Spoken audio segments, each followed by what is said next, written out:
to the folks who were on a minute or two early. I got an email from Chair Carlson while he was, I guess, permanently stuck in traffic on the 405. He managed to squeeze off text, let us know that he was going to possibly make it by 6:30, but he wasn't certain. That he would keep me updated. I don't have a new email from him nor text from him. So I'm presuming that means he's actually driving and doesn't want to be unsafe and send us another update, and hopefully we'll be here momentarily. So what I would suggest we probably do is, Commissioner Bauer, you are the vice chair, so maybe we'll leave it to you to call the meeting to order and we can take care of the first few items, and hopefully Roger will show up here in just a moment. All right, that sounds good to me. All right, I officially call this meeting to order. Leslie, can you lead us in the, first we do the roll call. I'm sorry. Right. We'll do the roll call. So I'll do that. And again, I usually do that in the order I see on my screen. So Commissioner Callahan. Present. Commissioner Krazan. Present. Vice Chair Bauer. Present. Commissioner Light. Present. I'll get past that. Commissioner Walters. And Chair, as I noted earlier, Chair Carlson is not in attendance yet. So next time, now you can move on to the next item on your agenda. Thank you, Director. Actually, you skipped me, but I'm here. Oh, I'm sorry, Commissioner. I'm all screwed up. Commissioner. That's all right. Commissioner Walter is here too. Yeah. All right. Wow, I thought I called you names, Steve. All right. All right. So just for the record and for clarity, since someone does listen to this tape as we go through this, all the commissioners are present with the exception of Chair Carlson. Thank you, Director Proud.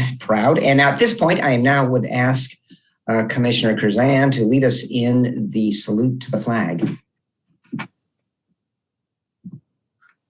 I pledge allegiance to the flag of the United States of America and to the republic For which it stands, one nation, under God, indivisible, with liberty and justice for all. That is a bit of a challenge over Zoom, but I think we did it rather well. All right, the first is now the approval of the order of agenda. Oh, we got Roger here. No. Just in time. Well, you did a great job, Tom. Thank you. I got a taste of it, you know. What I missed? It sounds like Tom was doing great. He was. So Chair Carlson, we're right at I got this on the wrong screen. That's part of my problem. We are right at item D, approve order of the agenda. So you're looking for a motion. So moved. Second. Thanks. Anyone opposed? Anyone need to pull anything from the agenda? Okay, hearing no objection, motion carries. I'm sorry, I'm trying to bring up my own set of the minutes. That's okay. Your next item is a blue folder item. Tonight, you do have one blue folder item that you hopefully received from our office. We did. Is a set of comments that were received from Robert Resnick, who is the master leaseholder for the Redondo Landing leasehold. And I know Bob's on the line as an attendee, so I'm sure he'll be speaking when that agenda item comes up. So we need a motion to approve the blue folder, accepting the blue folder item. So moved. Second. Thanks. Anyone opposed to approving the inclusion of the blue folder item? Okay, hearing nothing. Item carries. Do we go directly into that item now, or?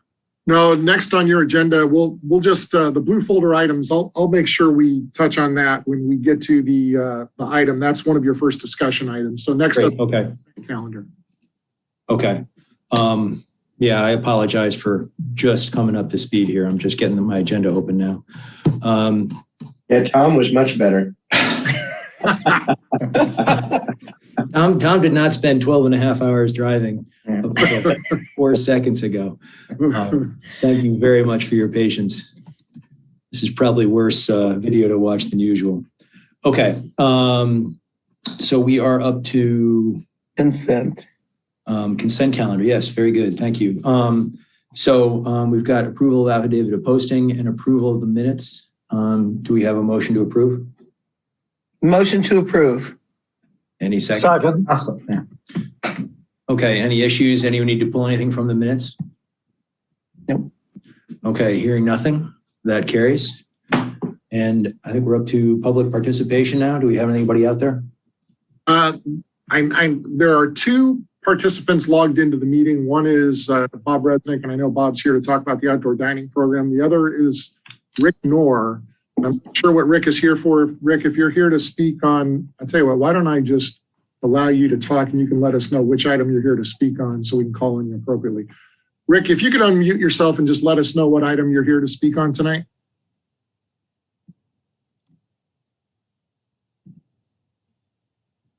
Rick, can you hear me? Rick Knorr? You could unmute yourself and let us know which item you're here to speak on tonight. There.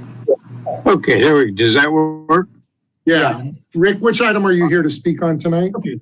Mainly I'm concerned with the liveaboard situation. Okay, perfect. This is your opportunity then to address the Harbor Commission. Sir, opportunity to address the Harbor Commission. I just want to kind of follow on with you guys, and I haven't heard anything since the reporter was down here, so I don't know. I'm kind of like everybody here. I'm in limbo.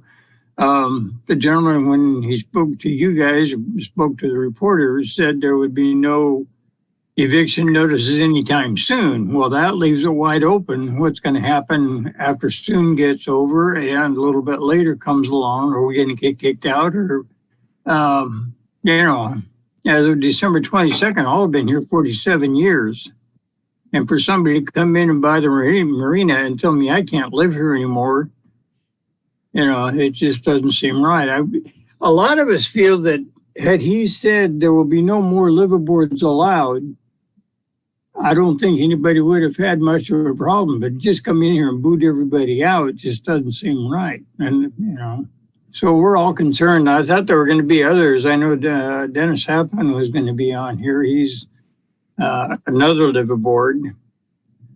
But I guess I'm the only one right now. So anyway, that's kind of what I'm here for. See if I can get any clarification on where we stand with this. All right. We don't generally respond to public comment, but I just will let you know that I will be touching on this subject as part of the director's report, but we don't have it as a formal agenda item tonight. So this is the appropriate window for you to make those comments. If you're interested in hearing my report on it as part of the director's report, that will occur after a couple of more agenda items that may run a little long. So I just wanted to, that may take a little time for us to get to it. Okay, no problem. Like I say, thank you, sir. So with that, Chair Carlson, that's the only person that we have who was here to speak on agenda items. Okay, thanks very much for your comments, sir. Let me just make sure that on our website, we don't have any e-comments for anything. And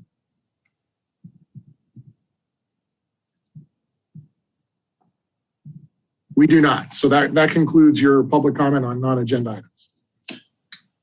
Okay, thanks very much. Okay, so we're up to section I, ex parte communication. I have one. Go ahead. Roger, my hand raised, if you don't mind, on the last item before we leave. Sorry, was that you, Jim? We're going back to comment on the previous item. Okay.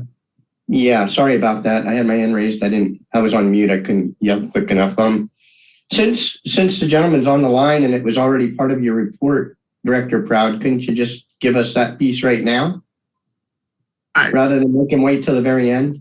I'll leave that to the chair. Chair, if you'd like me to make the comment on that, I could right now. That sounds good to me. That would be efficient. All right, give me 1 minute here. For some reason, I've lost my, what's going on tonight here? So what happens when it's your last meeting? You kind of lose track of things, right? Okay, here we go. Yeah, try showing up late. So let me just address the eviction and the liveaboard item. So when we had our last meeting, obviously that was just at the point where a phone call had been placed to the various liveaboards within King Harbor Marina, which is the marina that's operated by Majestic KHM. They're the new ownership group. Not surprisingly, it led to a lot of concern and consternation, and it made the news, and there were newspaper reporters, et cetera, and TV stations that wanted to report on it. So we as city staff convened a meeting, and really our elected leaders convened the meeting. It was the mayor, Councilmember Lowenstein from the district. It was the assistant city manager, myself. So city staff met with the ownership group to talk about the proposed evictions. As part of that conversation, the ownership group expressed their concerns regarding the liveaboards and the impact that they're having on the marina and the harbor.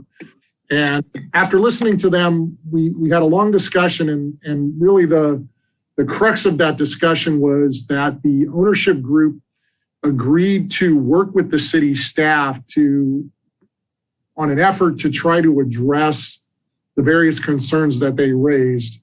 And they've agreed to hold off on the evictions. And I hear the gentleman's question, which is for how long?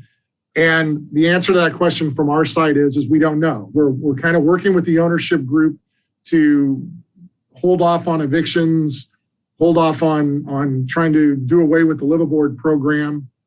We had a follow-up meeting with them at the tail end of last week, where we made progress on trying to move forward with that effort. And it's a range of items, anywhere from, the impact it has on the facilities, the impacts the liveaboards have on some of the docks themselves, their tendency to collect items that other boaters in the area don't have, issues with water quality, perhaps discharging into the harbor. So kind of a range of issues that we're trying to work through. And we felt like it would be best served, and I think the byproduct of the meeting was to get to a place where, rather than, if there are concerns about particular issues, rather than have those concerns manifest themselves in some kind of a process where the liveaboards are asked to leave the marina, that we actually try to work with an education and awareness program for anything that they may have particular concerns about. So they've agreed to do that. I think we've gotten everybody to back down off of this issue now, and allowed the city to work with the management group to try to address any of the concerns that they express regarding the liveaboard program. So I didn't agendize it as a discussion topic, because frankly, there's no real policy discussion to be had. We're really just going to work with the ownership group on trying to ensure that we can preserve the liveaboard status, try to address any concerns that get raised, and not have things all of a sudden escalate to some kind of an eviction status. So that's probably the best update I can give now, and that's the best update I could give to you, sir, in terms of where we stand on that particular issue. There are no, as probably you might guess, there are no provisions in the leases that require a certain number of liveaboards. So that's not an issue. It's really just an issue of trying to make sure that people who have been liveaboards, as this gentleman says, for 47 years, are not turned away from areas that they consider to be their home. So, we aren't clear, and we didn't go down the road, because we made some good progress with the ownership group in terms of trying to figure out whether there was, any COVID related issues associated with this. But just on a straight tenancy matter, that's where we sit right now. So we're going to continue to work with them. Like I said, they've backed off their position in terms of the eviction status. And we'll just continue to work with them and see where we can make some progress on some of the issues that they were concerned about. Okay, thank you. I appreciate any help we can get. Yeah, and I know there's probably no legal binding situation on that because we're on the water rather than on land. But okay, that's addressed a lot of our concerns right there, and we appreciate the help. Yeah, absolutely. And you should, for what it's worth, I mean, this news came to us and immediately you had your mayor and your council member and department heads kind of calling the leaseholder in and having a meeting with them right away. There was definitely a sense of urgency and concern over the news once we heard it.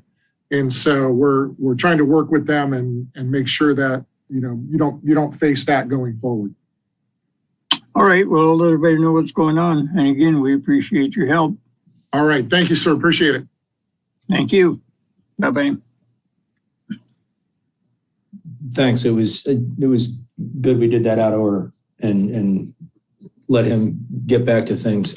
Appreciate all the work on this. Really appreciate it. I get a lot of questions. So I have a follow-up question as long as we're on the topic. I get questions from liveaboards I know whenever I'm down there, and I don't have a lot of feedback for them. So, I would hope that eventually Majestic KHM starts working directly with dock captains or recreates dock captains so that they have direct contact with people on the docks with liveaboards. In the meantime, how do you think we will get more information on this? Is there anyone pointing on the city on this so that, we can find out more about it and pass on information as it comes up? Yeah, I mean, I don't help solve problems. Yeah, I don't think you'll, and I apologize. I'm also trying to figure out, there we go. Okay.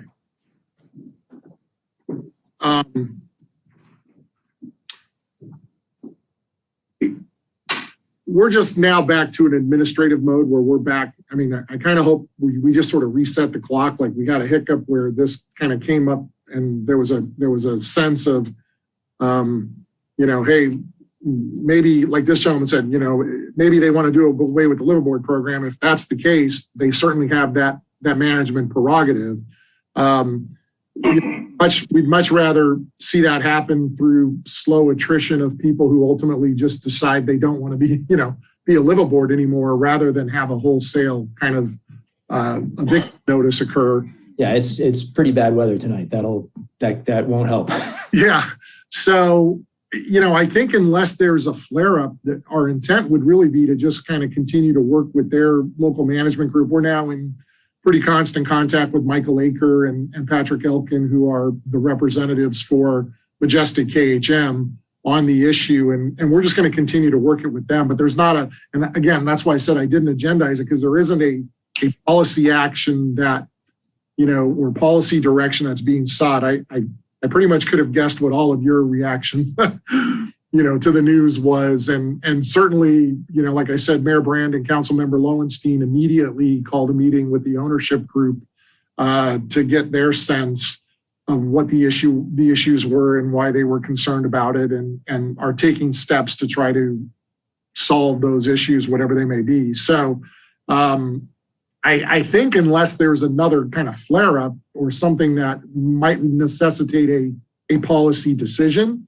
and that could be the case. I mean, there may be some concern that gets expressed that may have broader or wider harbor implications that we may want to discuss in a policy matter. But there isn't anything out of this particular incident that has risen to that level of discussion at this point. Okay. So try to, Lori, Elizabeth, and we'll keep their ear to the ground. I think the person that's kind of running point on this is our new city manager for the moment.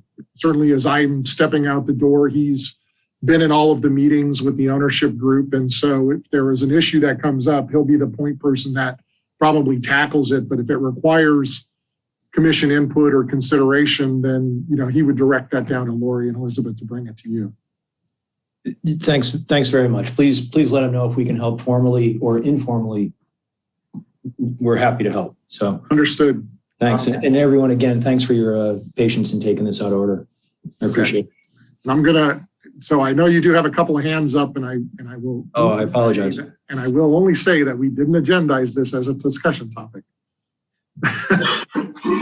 So just as a reminder, if you have a question about my report, I'm happy to answer it. I'll take the hands in the order I see them. Jim. Jim, you're still on mute. Yeah, I don't have a question on your report. I do have a informational item I wanted to pass on so staff and the harbor is, the staff and the harbor commissioners are aware. I did have lunch with Jeff Ginsburg on another topic, and he brought this topic up. And his one of his main concerns was the dumping overboard, using the bathrooms while in the harbor. And so I relayed what they do in Avalon with putting the dye, in the toilets. And he asked me for more details on that. And I got them the dye, the dye manufacturer information and how that's implemented. And I saw he passed that on to Mike Aker. And I don't know what's going to happen with it above that. I just wanted to make you guys aware of that discussion. Appreciate that. Yeah, appreciate that. I think that is, I think they were already kind of taking that to heart and may look for opportunities to implement that as one of their concerns. Yeah. And then Tom, did I see your hand? Yeah, but that's all right. Actually, some of it had already started to get answered, but that's just the motivation of what's pushing it and how to alleviate those concerns. But yeah, it sounds like Commissioner Light's helping with that. Yeah, for that particular issue, yes, correct. So, so with that, I think that's your there we go. That's your public participation on non-agenda items topic. So I will be reporting on that again as part of the director's report. Thanks very much. Okay, I think we were down to ex parte communication and Commissioner Callahan, I think you were saying you had something? Yeah, I'm not sure if it qualifies, but while I was down at the proposed site for the new facility, I happened to run into the gentleman who services the generator for the existing one. And we had a short, brief chat about how it works and so on and so forth. So that was my only communication. Anything else? Okay, the communication I would report is speaking to Garth Meyer from the Easy Reader. I did my best to speak as an individual, not as a harbor commissioner, but he had questions about the live aboard topic. Thanks. Okay, I think we are down to item J, public hearings. We are. Thank you, Chair, members of the Harbor Commission. So what we have tonight is a public hearing for your consideration of a series of approvals that are related to the construction and operation of a wastewater facility that's on property that's inside the coastal zone. What I'd like to do tonight is there are a few people here who are going to take us through this discussion. We have Antonio, who's our secretary from our planning department. We have Geraldine, who's here from our public works department. And Andy, you're probably repping our consultant team, correct? Okay. I am. I'm a consultant with PACE. I'm the wastewater engineer. Super. So Andy's repping the consulting group on this particular topic. So I got the order correct. Antonio is going to kick it off for us, talk a little bit about the actions that are before you tonight for your consideration. And then a combination of Andy and Geraldine will actually take you through the specifics of the project itself, which is in essence a replacement of the sanitary sewer pump station on Portofino Way. So with that, Antonio, hopefully you are, I don't know if I need to give you permission to share your screen. I think since you're a panelist, you have that ability already. I'll let you jump into the conversation. Thank you, Director Proud. I'm wondering if everyone can see my picture. Yes, we can. Okay, so I'm going to go back. So again, this is a series of entitlements that are being processed for this facility. And it's at the Public Works Department request to construct this building here, sewer pump station in the parking lot. And this is in the immediate vicinity of the Seaside Lagoon. And I'm going to go through the presentation that outlines the criteria for approval of these entitlements. And then I'll hand this over to Andy Kumar to talk about more of the nitty gritty, more of the nuts and bolts of the actual facility themselves, the actual facility. So again, the site here is located within the Seaside Lagoon parking lot on Portofino Way. It's on the west side of Harbor Drive. The property is zoned CC3, and the actual whole site is developed with a few restaurant parking pads. The nearest one being the former Ruby's Diner. The public utility facilities require the approval of a conditional use permit in the CC3 zone. The existing equipment is located to the east of the vehicular entry in the parking lot, and the new equipment would be directly to the west. The existing facilities need to be immediately replaced, and once these are decommissioned, the items on the ground will be removed, and the parking spaces will be restriped, and that's a condition of approval. This is kind of a far away picture of the location. It's hard to see it on the right here, but the new facilities would go on the left on this side. It's kind of another picture.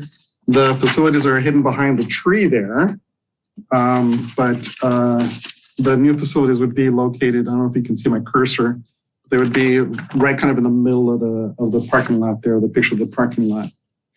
So the proposed building actually does meet the development standards for the zone.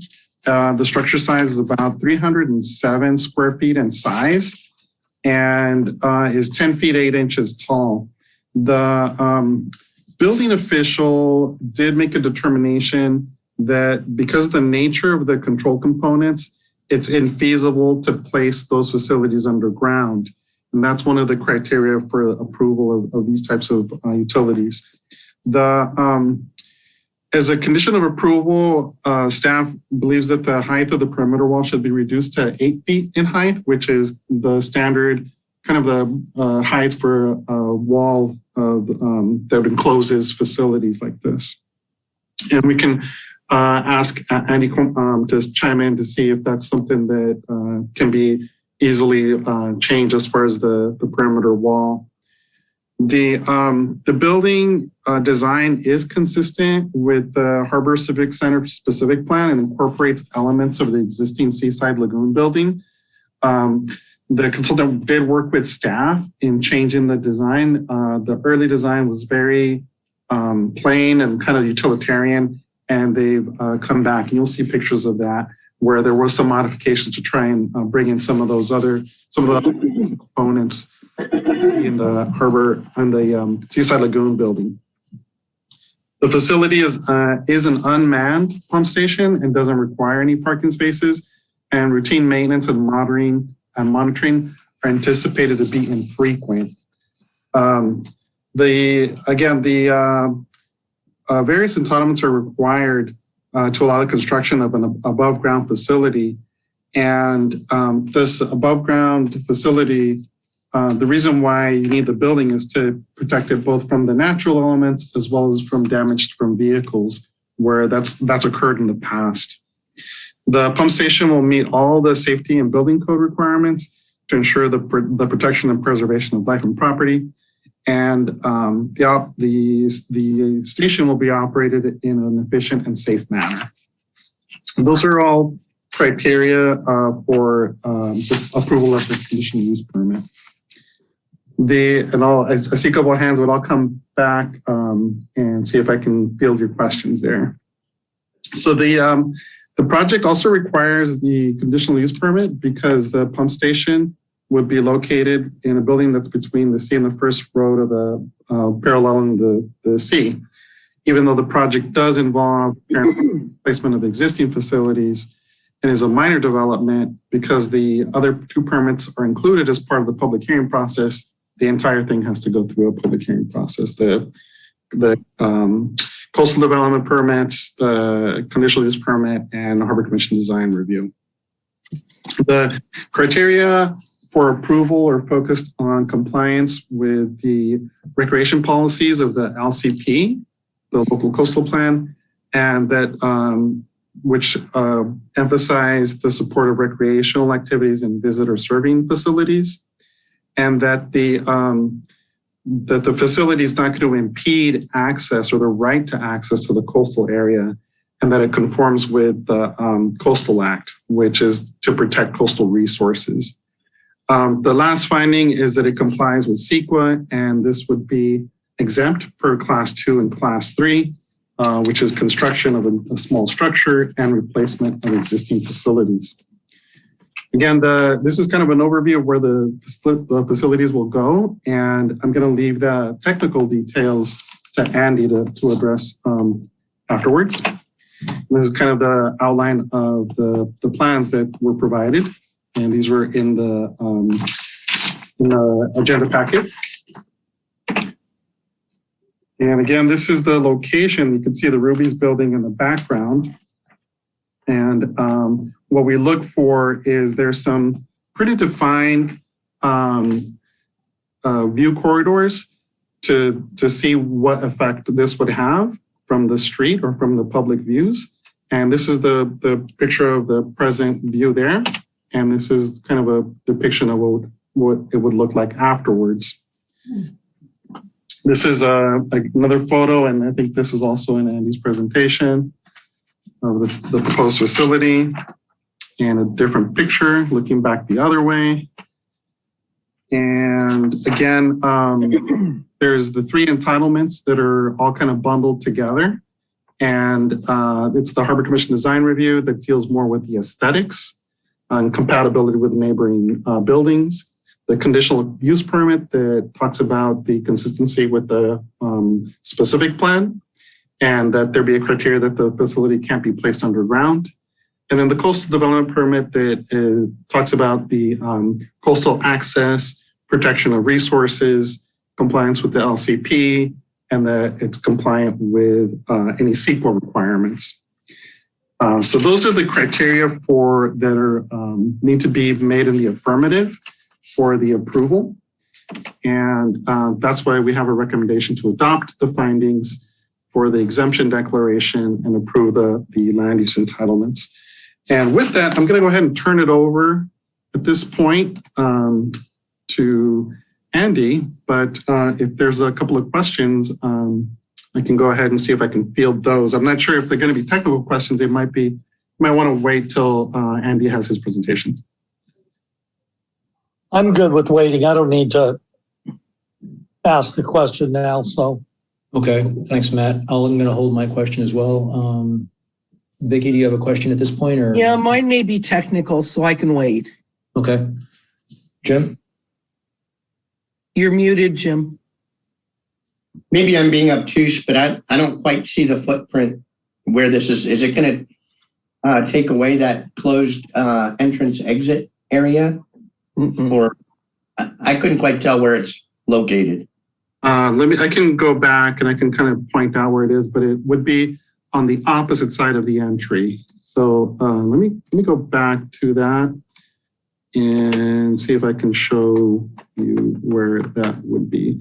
So the entry is like right here. That's the driveway. There's a driveway on this side right here. And the facility right in here. That make sense? Yes, so it's taking up a couple parking places? Yes.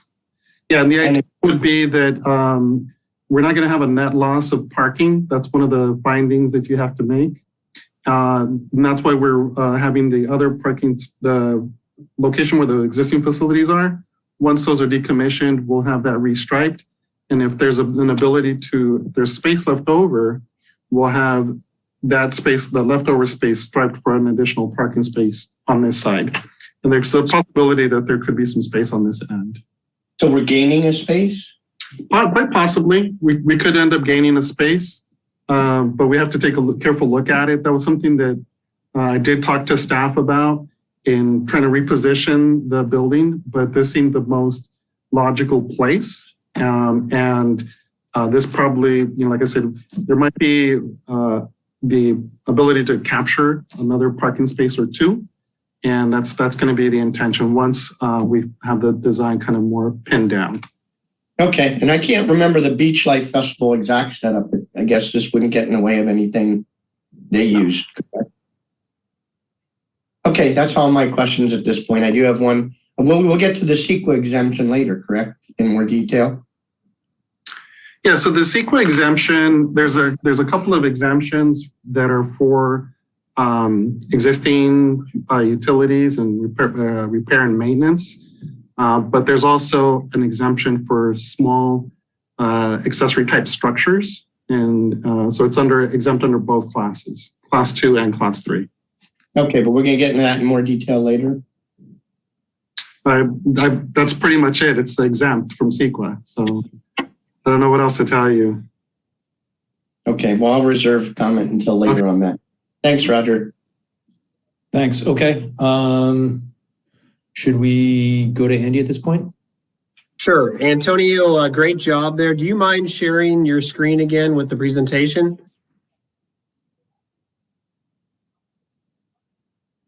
Antonio had some really good slides, and I just have a few more to supplement. Antonio had mentioned about the height of the building. We actually have it at 8 foot right now. We've added that gable structure to add a little bit of character and match it with the Seaside Lagoon sloped roof. Hence, it's, that additional slope brings us up to 10 foot 8 inches. I think it adds a lot of value with that sloped roof, and we can talk about that at the end. So Antonio, while he brings up those slides, I've just got 8 or 9 slides, and essentially the existing sewer lift station, it collects all of the sewer shed in underground pipes from the south, brings it north along Portofino Way, and has an underground wet well in the middle of the street. So there's a wet well that contains the sewage, and right next to that is what we call a dry well, which is an underground manhole that's supposed to be dry, that contains existing pumps that suck from the wet well. Unfortunately, that dry well is at the end of its useful life. It's leaking a bunch of groundwater into the dry well, and the dry well is now wet as well. So the place is built in 1962. It's, my math's right, it's 60 years of service life, and it's falling apart. And so this is a really necessary improvement to the infrastructure. And I'll go through kind of some design details here. Next slide. So as you see, here we go. So I think there's a good question there. Where precisely is this? And as you can see from the south Seaside Lagoon, sewage flows north by gravity, and the existing station is in red. So you've got a dry well and a wet well in the middle of the street, and that's underground, and that'll remain underground. But all of the electrical components are sitting out in the middle of the parking lot. So you've got a large electrical section, large electrical starters, a backup generator, an automatic transfer switch, a lot of kind of ugly, if you don't mind me saying, electrical infrastructure out in the open, surrounded by big, heavy concrete bollards. And all of that equipment is old. And as I said before, 1962 station has excessive wear. It's shallow, and that's a big problem for wastewater collection, because as it's shallow, there's no place for the wastewater to go. If the pumps are sort of behind a little bit or they're malfunctioning, there's a big chance of an overflow. And so we want to deepen this station to allow us to have storage and emergency storage underground, and to allow all of the drain pipes to be empty, which will help with odor on the harbor. Third, we're having a hard time accessing it in the middle of the street. We're pulling everything off of the street. Fourth, as I said before, the groundwater that's going into the dry well, you can see these photographs, everything's completely corroded and there's a chance of collapse. It's actually dangerous right now. And number 5, the level of sophistication on the level controls is inadequate. So we're going to modernize the controls and make sure that there's a lot of reliability in the operation. So Portofino Way is not the only station that we're upgrading for the city of Redondo Beach. We're very lucky to work with Geraldine and the rest of the staff. Here's another example of the nearby Ringe Lane station. It was sort of a old station that was sort of dilapidated and shallow. all of the collection pipes were filling up with sewage at every pump cycle. We were able to modernize that facility, including a building. And the beauty of the building, both at this site and at Portofino Way, is that we secure the controls in a dry, climate-controlled room. The controls are the most important thing, and the dries for the pumps to keep everything alive and well. So our solution was, number one, good aesthetics. We want to match the nearby harbor facilities. Number two, operator focused so that it's easy to get to, it's deep, it's got variable frequency drives, as we call it, so that the pumps can operate at low flow or high flow. It's actually oversized a little bit for future flows. And then third, we're using improved construction materials, and including coating all of the systems so that it'll last a long time into the future. So I know Antonio's gone through where exactly it is, but once again, you've got Seaside Lagoon to the south, and we're in this blue square sort of right here, and we're matching the architecture. It's blended behind some existing trees. We're getting rid of all of that ugly infrastructure that's further to the north on Portofino Way. And so it's a simple but elegant architecture. This is our third iteration of that architecture. But inside of that building, on one chamber, it's open to the roof, and that's got a backup diesel generator. In case the electricity goes out, we have to keep pumping. And on the awning side of things is going to be an enclosed roof that's climate controlled to store all of the pump drives and controls equipment. We've chosen strategic neutral colors to blend in, and it's a small footprint. It's as small as can be. As Antonio showed, we've got a lot packed into that small footprint, and we've got minimal height on the building, which is 8 feet, with unobstructed views. And here are the same renderings, rendering 2 on the left, rendering 3 on the right. Those are to scale. And you can see that it fits in nicely. It's a small building, and you're going to pick up those parking spaces where that red car is on the left, where the existing equipment was. And this is really important. We've got to keep the wastewater flowing. We don't want to shut down all the restaurants and users in the area. And so we've got a really elegant solution where we're going to dig off to the side, and we're going to basically build this entire system and clean water test it and get it ready for service. And once it's ready for service, we'll open up a bladder, allow the wastewater to go into that new facility, get it running, and then we'll take down the old facility. As part of this project, we also have 2 force mains instead of 1, so that while we're pumping up to Harbor Drive, if a pipeline were to ever have a failure, we could quickly shut off that failed pipe, open up the other pipe, and continue service. So I think this project, I don't know if it's important to you all, but I think it enhances the reliability of this important system. And with that, I'm here to answer questions.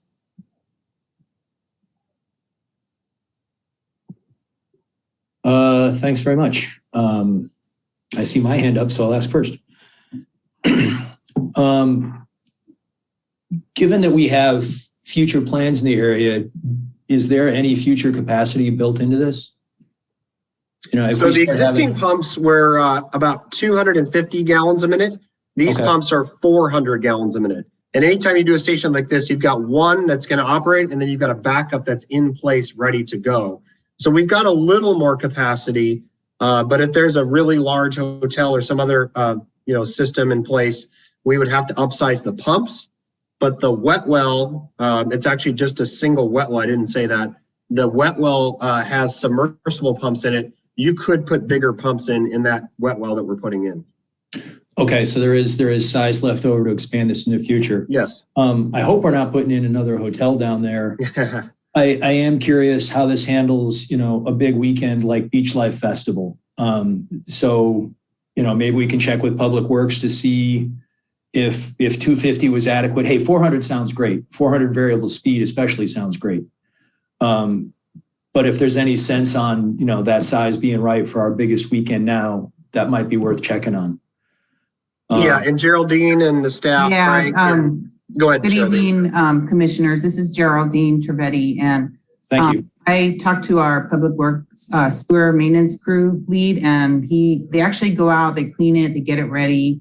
They really baby the system. now, right before that event and during the event, and they haven't had any problems. They were able to maintain that flow, the peaking with the guests, the music festival. So this design, actually, we did look at that to see, if we should in fact increase more than we did, and I think we're in good shape for that. Great. And, Chair Carlson, the only other thing I would add is that, Beach Life Festival does kind of bring in some of their own restroom facilities that aren't connected to the city system. They're sort of their own independent porta potties. Some of them are kind of the more luxury porta potties. Some of them are the standard porta potties, but they have large banks of those that they use, and then those get serviced every day of the festival. So they're not all feeding into the city's wastewater system and overloading that particular system.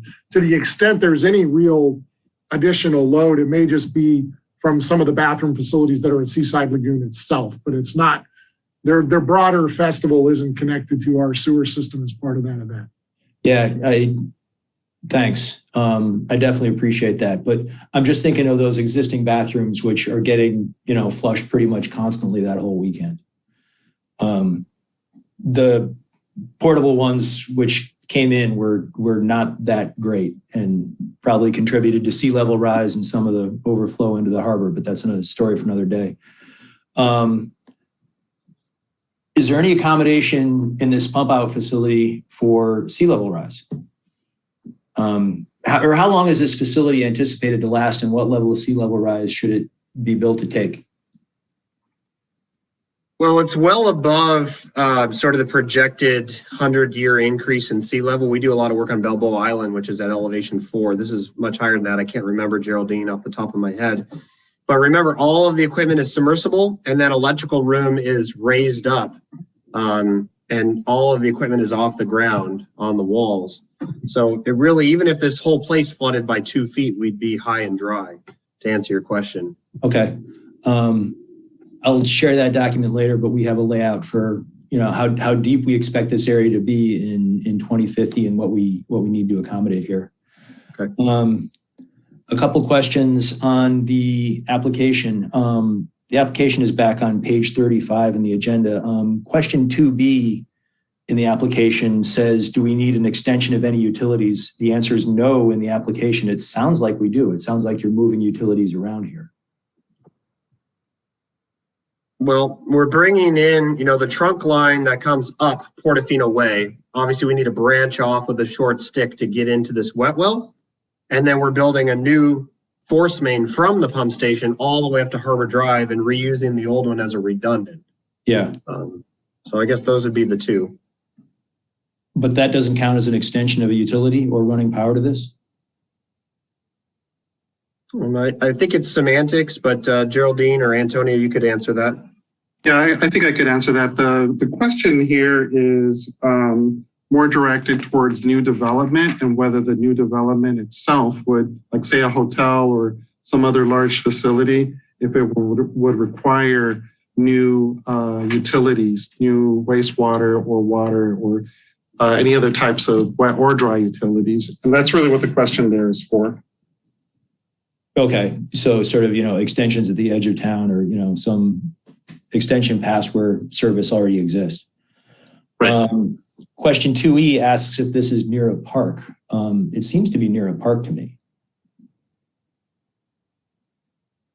It's near 2. And similarly, question 2H says, is this visible from a park? And I think it is both near a park and visible from a park.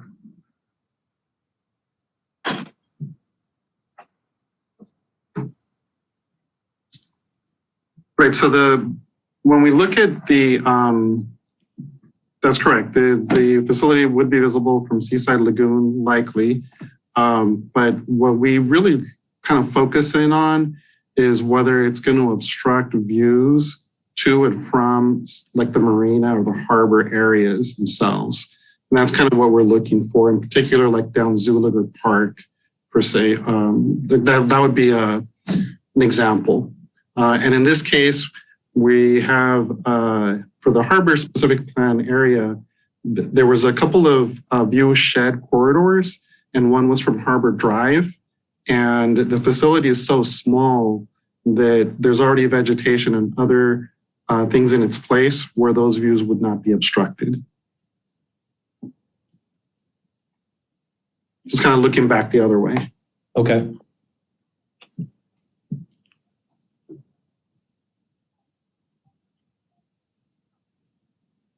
Okay, so is this form to the city or to the Coastal Commission?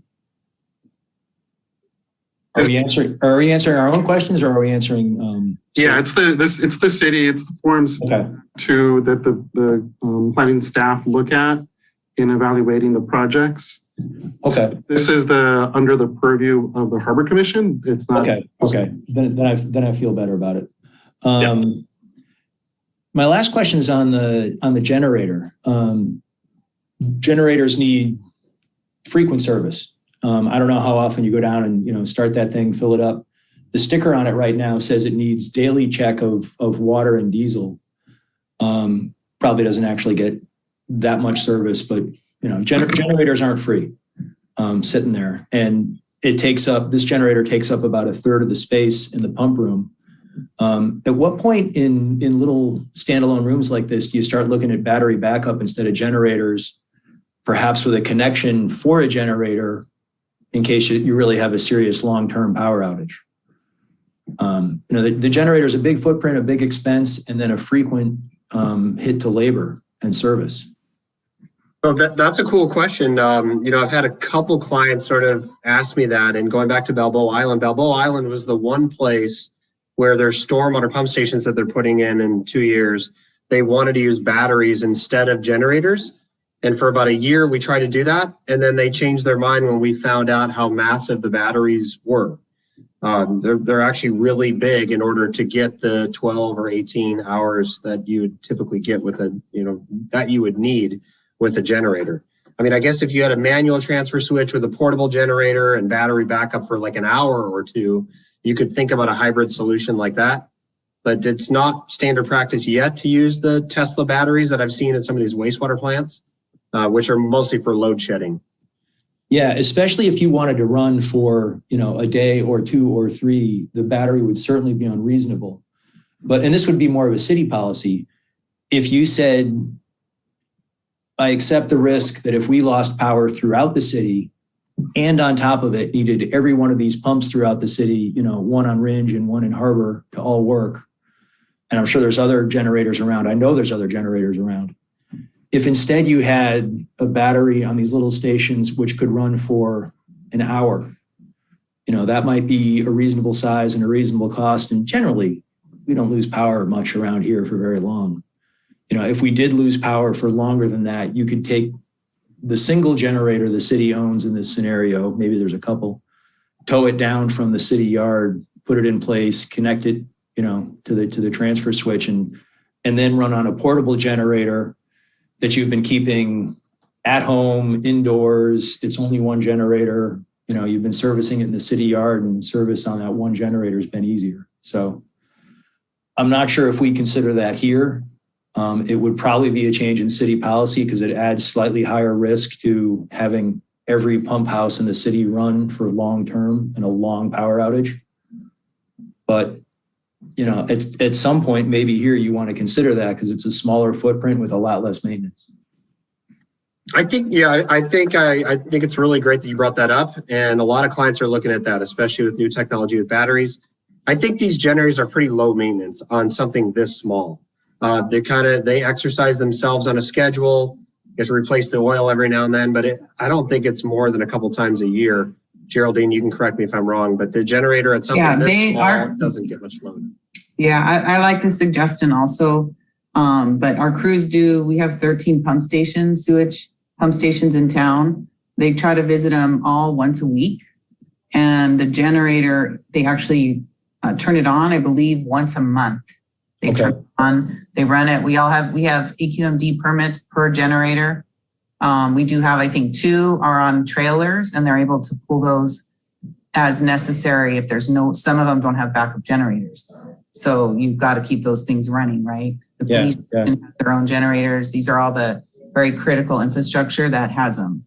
So we don't have any current on batteries, but that is something that, I'll take to our team and just let them, throw that at them for some future designs. Andy, thanks again. If you have prices on those batteries that you can forward over, maybe it's worth considering. I've always found generators to be a pain in the butt. I always had to start them like once a week and run them wet once a month. So that's less frequently than I'm used to and less headaches than I'm used to. I forgot about the AQMD paperwork and the registrations and so forth. I certainly always got tired of that. So just something to think about. It at some point, maybe not today, maybe not for 5 years or 10 years, but at some point, the price point will be good on those.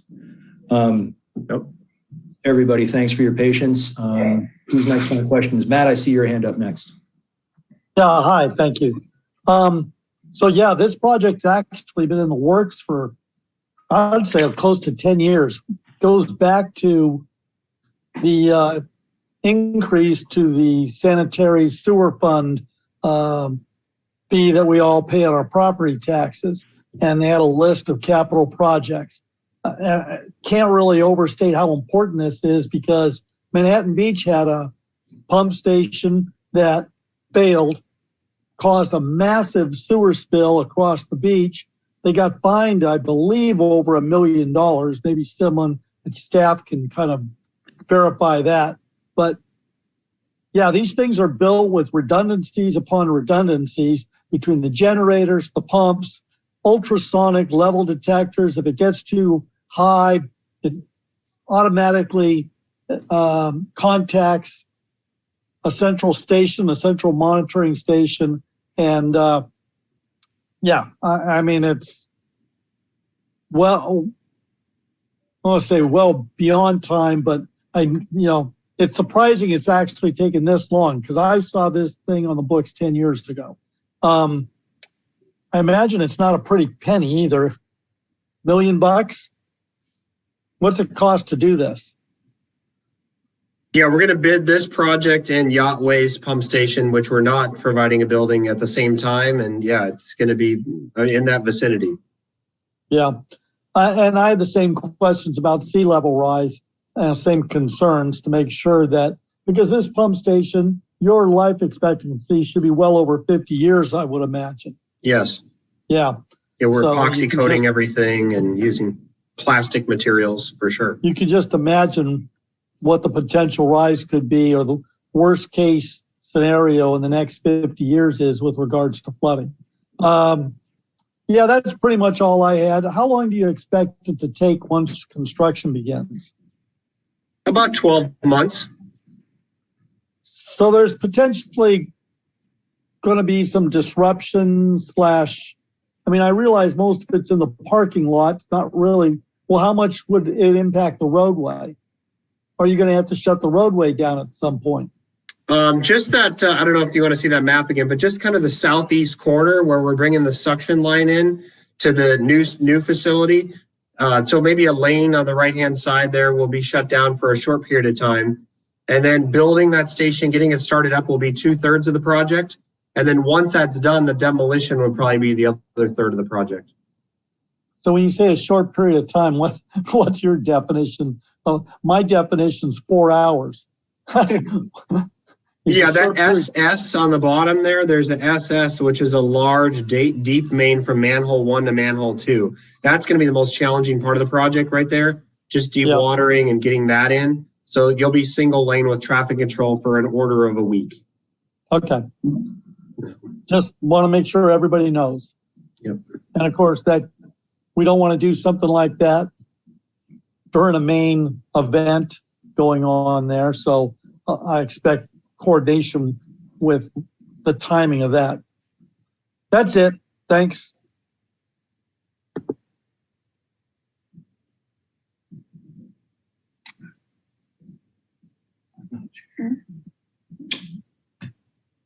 I apologize. Okay, the next hand I see up is Commissioner Callahan's.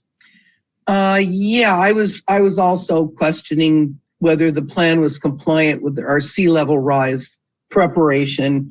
As 2050 isn't that far away. Next year's 2022. And most of my questions were answered by Commissioner Carlson's questions. I have two last ones. Smell and sound. What are we in for? Okay, I'm going to start with the sound. So the sound, all these pumps are now going to be underwater. So that makes them a lot less noisy than the existing system. And then the electrical systems, which have a little hum in them, they're all going to be in that completely sealed and climate controlled space. Okay. So you're going to be in really good shape. The generator has some noise, but really it's only being exercised once a month or once a week for a very short period of time. And you shouldn't lose power. And then as far as odor goes, it's pretty steady flow there. Everything's sealed and ventilated. We've got a passive carbon odor control system, and it's sort of out away from the rest of the public. There's additional odor control features that you could add someday in the future if there was a development in that area, but we don't expect odor to be a problem. Everything's sealed and gasketed underground. Okay. All right, those are my questions. Thank you. And the last hand I see up is Commissioner Lights. Go ahead, sir.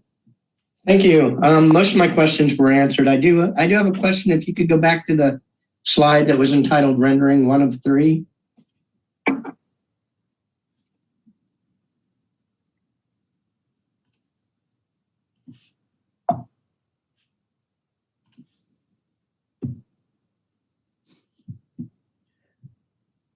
There you go. Thank you. So are you going to be redoing the sidewalk and the planting areas as part of this project? Yes, where we disturb the existing sidewalk, which would be, the landscaping in and around that building, plus that deep sanitary sewer from manhole 1 to manhole 2, wherever we disrupt the existing, we'll be replacing. Okay, and when you're doing, I assume the curb isn't shown correctly, that'd be ADA compliant. Yeah, unfortunately, rendering 1 of 3 is probably the weakest of the 3 renderings. But it's an architectural rendering and doesn't have the perfect detail. Okay, yeah, I actually like building it similar to the Seaside Lagoon, so I don't mind, getting that extra height in there. I do agree with Commissioner Carlson that we should answer the questions correctly and openly, and say that, yeah, it is in view of actually 2 parks, because you have the parkette out at Portofino Way and Harbor Drive that's shown on a previous Founders Parkette or something like that. But that, it's easy to assess that there is no impact on the viewscape to the harbor because of existing facilities and vegetation. So I'd rather see it answered honestly and openly rather than just saying, no, there's not, just to show that you did your due diligence. I do have a question on, I guess, we've got the under Measure G, there was a requirement for making sure we don't disturb, the herons during nesting season. So is there going to be some kind of, because you've got palm trees right near there, and we know herons have nested in that area in the past. Is there a restriction on doing construction, or at least surveying the trees and make sure we're not disturbing any herons that might be nesting in the area during construction?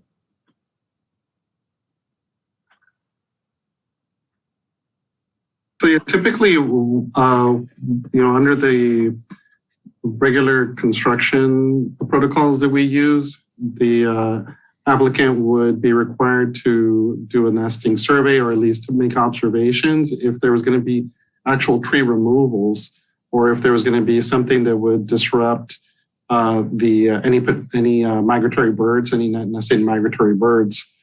So that actually we can, if the commissioner would like, we could add that as a condition of approval if you think that's going to be a concern for possible migratory birds to nest in those trees. It's unlikely, but if it would, give you some assurance, we could always add that as a condition of approval. Yeah, my concern being after Measure G was passed, we did have one of the marinas go up and somebody reported that there was a nesting heron. They went up and trimmed the tree to get rid of the heron because they didn't want it there. And that was a direct violation. And of course, the city doesn't find out until afterwards. I don't think anything was ever done. So I'd rather see us put teeth in that in advance rather than ask for, forgiveness afterwards. On that, would re-landscaping be part of this contract, or is that something separate? Well, the landscaping, yeah, in and around that station there, you saw, maybe a dozen or so bushes. That was included. It is included. So I'd like to see, native plants going in there. And I don't know if there's the possibility to start doing bioswales in Redondo, but we've got that clean streets, that we accepted, which included bioswales. And I don't see it being implemented anywhere. So I don't know if that's appropriate, as part of this project. It might drive up the cost, but just seems at some point you got to put, do what you say you're going to do as far as the Green Streets Initiative. Yeah, I just wanted to point out that it's actually a little bit challenging when you look at the drainage in and around a sewer lift station. We purposely drain it back to the wet well in case the operator has to wash down a pump. There's any kind of accidental drip that occurs. It needs to go into the sewer lift station, not the ocean. Okay. So no swales. Okay, yeah, I think that's a good reason not to do it on this one. And we did have that experience, right? So, okay, I don't want to burden it with that. The last thing is I did look up real quickly while you guys were talking the exemption. So, and it's very clearly spelled out that the new construction specifically calls out sewage facility as an exemption. So I don't have any questions on that, and I'm fine with the Sql exemption. So thank you. Well, just for the rest of the commissioners, I don't mind going up the extra, whatever it is, 2.5 feet to get some architectural elements that look similar to the other facilities around it. And other than that, I'm very supportive of this. It's long overdue. So with the proviso of what I just said about the migratory birds, I'll go for this. Thank you. Thanks. Commissioner Grzan. Great. My main question was about the scalability it sounds like just those pumps, and I see there's space to upgrade those as necessary. I think Cheryl Carlson asked most of the other questions I was going to address. And I echo Commissioner Light's comments about just being accurate with the parkette there and the park above in our application. The only other new thing to note maybe is it says, I don't know what page, there's like an item G that it's a utilitarian in nature build, which I agree with. I just wondered if there's an opportunity, kind of twofold.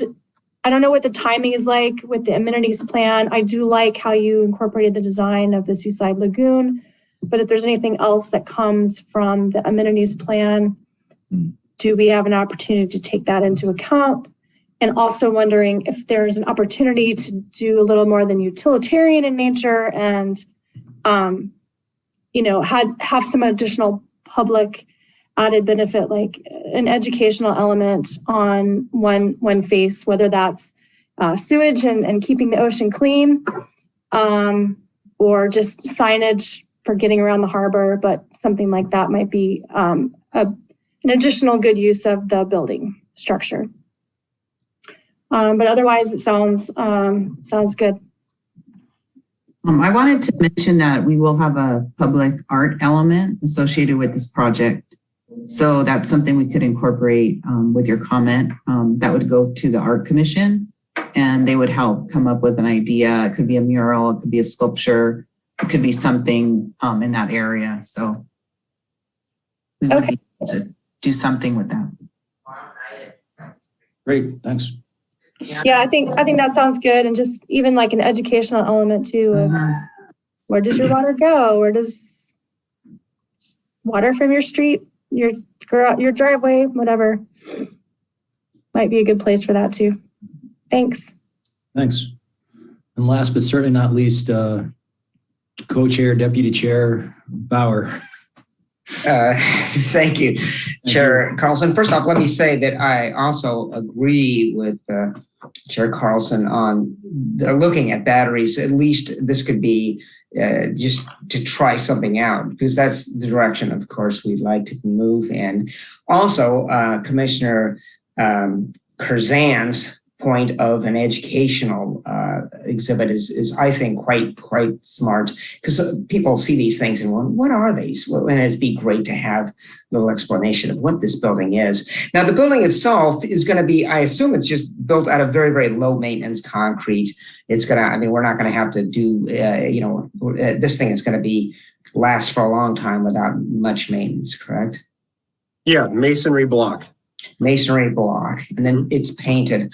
I also like the architectural slant on it. I think that it looks really good. And I also think we should fill out the form the same way. And I'm also don't want to piss off any herons. So I think looking at that as well. But overall, I think, this is something that needs to get done. And I think it looks great. Thank you so much. Thanks. I'll make a couple final comments. I'm always a little nervous labeling infrastructure as infrastructure because I worry about, any kind of vandalism or risk to it. I like the educational element on the one hand, but I kind of hate saying, hey, if you damage this, you'll fill the whole harbor with, sewage. Commissioner Light mentioned the bioswales. Those could potentially go in on where the old pump system is coming out. I think there's concrete and catchment there, which would get torn up and have to be put away. So that's a place a bioswale could potentially be put in. And finally, I looked back at the sea level rise assessment we have from an old meeting, the Noble presentation from July of 2019. We are not underwater in this area in 2050, but according to that presentation, it looks like we're in the street is in the parking lot is in the 1 to 2 foot range, and the street is in the 2 to 3 foot range of inundation in the year 2100.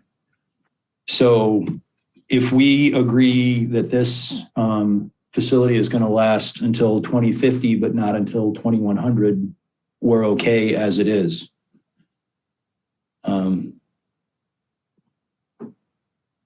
Yeah, I mean, I think we're looking at 2075, I guess, is the design life. So it's probably in between there. Once again, our equipment's off the ground, 2 or so feet. The wet well can be, lifted up or added another section to it to match up with the raised grade. So I think we'll be in good shape. Great. Okay. Yeah. So I guess my comment on sea level rise would be to, eyeball it and make sure there's nothing stupid and easy 2 feet off the ground. But I think generally it's fine as it is. Okay, with all that, do we have any hard comments that belong in a motion toward approval of this? Or are the comments we've put forward so far okay? How does everybody feel here? Commissioner Light, looks like you got your hand up again. Yeah, just question. I couldn't find, is there an actual CUP we're approving tonight?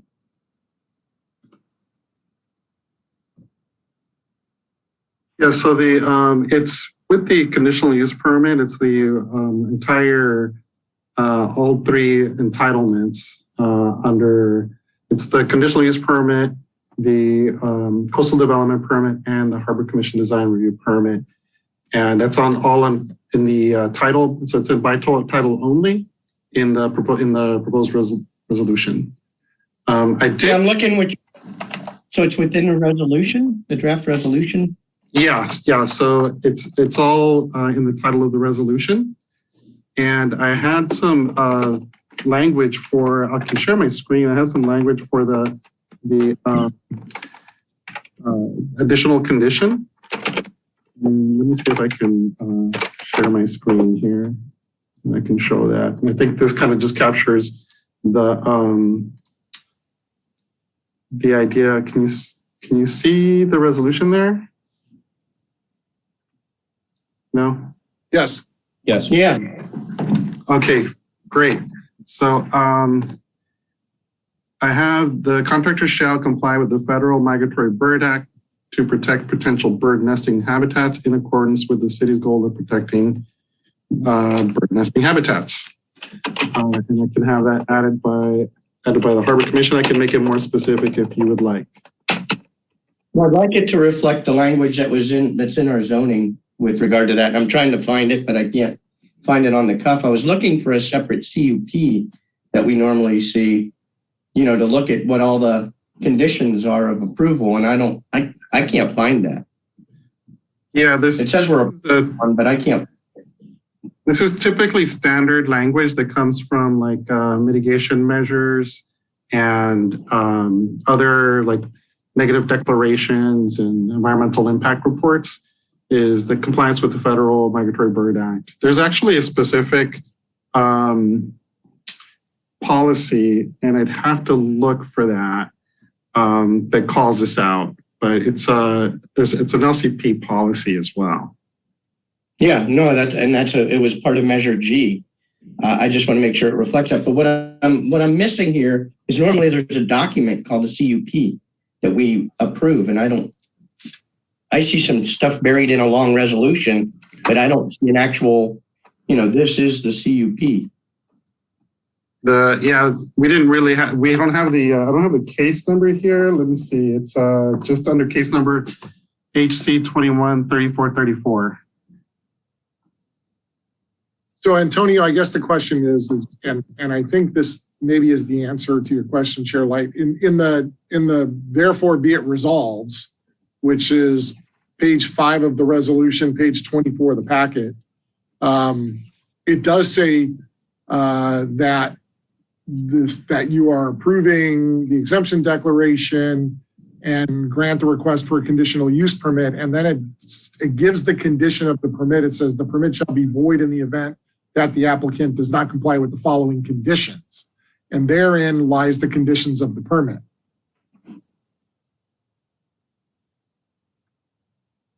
If I'm reading that correctly. But it's not a standalone, what we don't have is a standalone that has those same kind of conditions listed as a standalone document. They're inside the body of the resolution. Okay. Approval of this request for a conditional use permit. Okay. So I thought we were going to 10 feet or 10 and a half feet with this design. So number 8 seems like it's wrong. Right, I'd have to change that back to 10 feet. Yep. And then I'd like the protection of the migratory birds I don't know where you were editing before, I couldn't follow, but hopefully it's in this section, because if this is the conditional use, that's where it should be. And it should reflect what was in Measure G for the protection of, I'm not sure it was just migratory birds, because I'm not sure herons are considered migratory. They might be a species of special concern or whatever.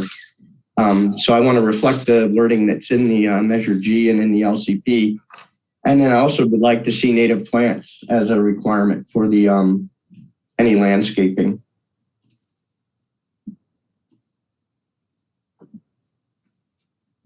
Absolutely. That is actually a requirement that any new plant materials be compliant with the state model water efficiency landscape, which encourages the use of drought tolerant and native plant material. Yeah. I'd just like to say not just drought tolerant, but native. Right. That's kind of that's pretty standard for the state water quality or water efficient landscape ordinance. It's drought tolerant. Yeah, just option of drought tolerant or native. I want drought tolerant natives. Okay. I could add that in as well. Because we do medians without we have drought tolerant, but they're not native plants.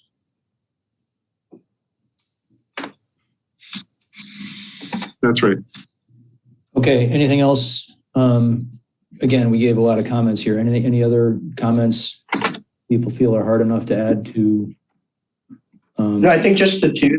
Well, the pen and ink change to 10 feet, the native plant requirement, and the protection of birds, however the right way to say that is. I don't think they're just migratory birds. I think there's waterfowl. And yeah, and I'm okay leaving the battery versus generator as an economic decision and letting the people who have to live with that stuff figure out the smart thing to do there.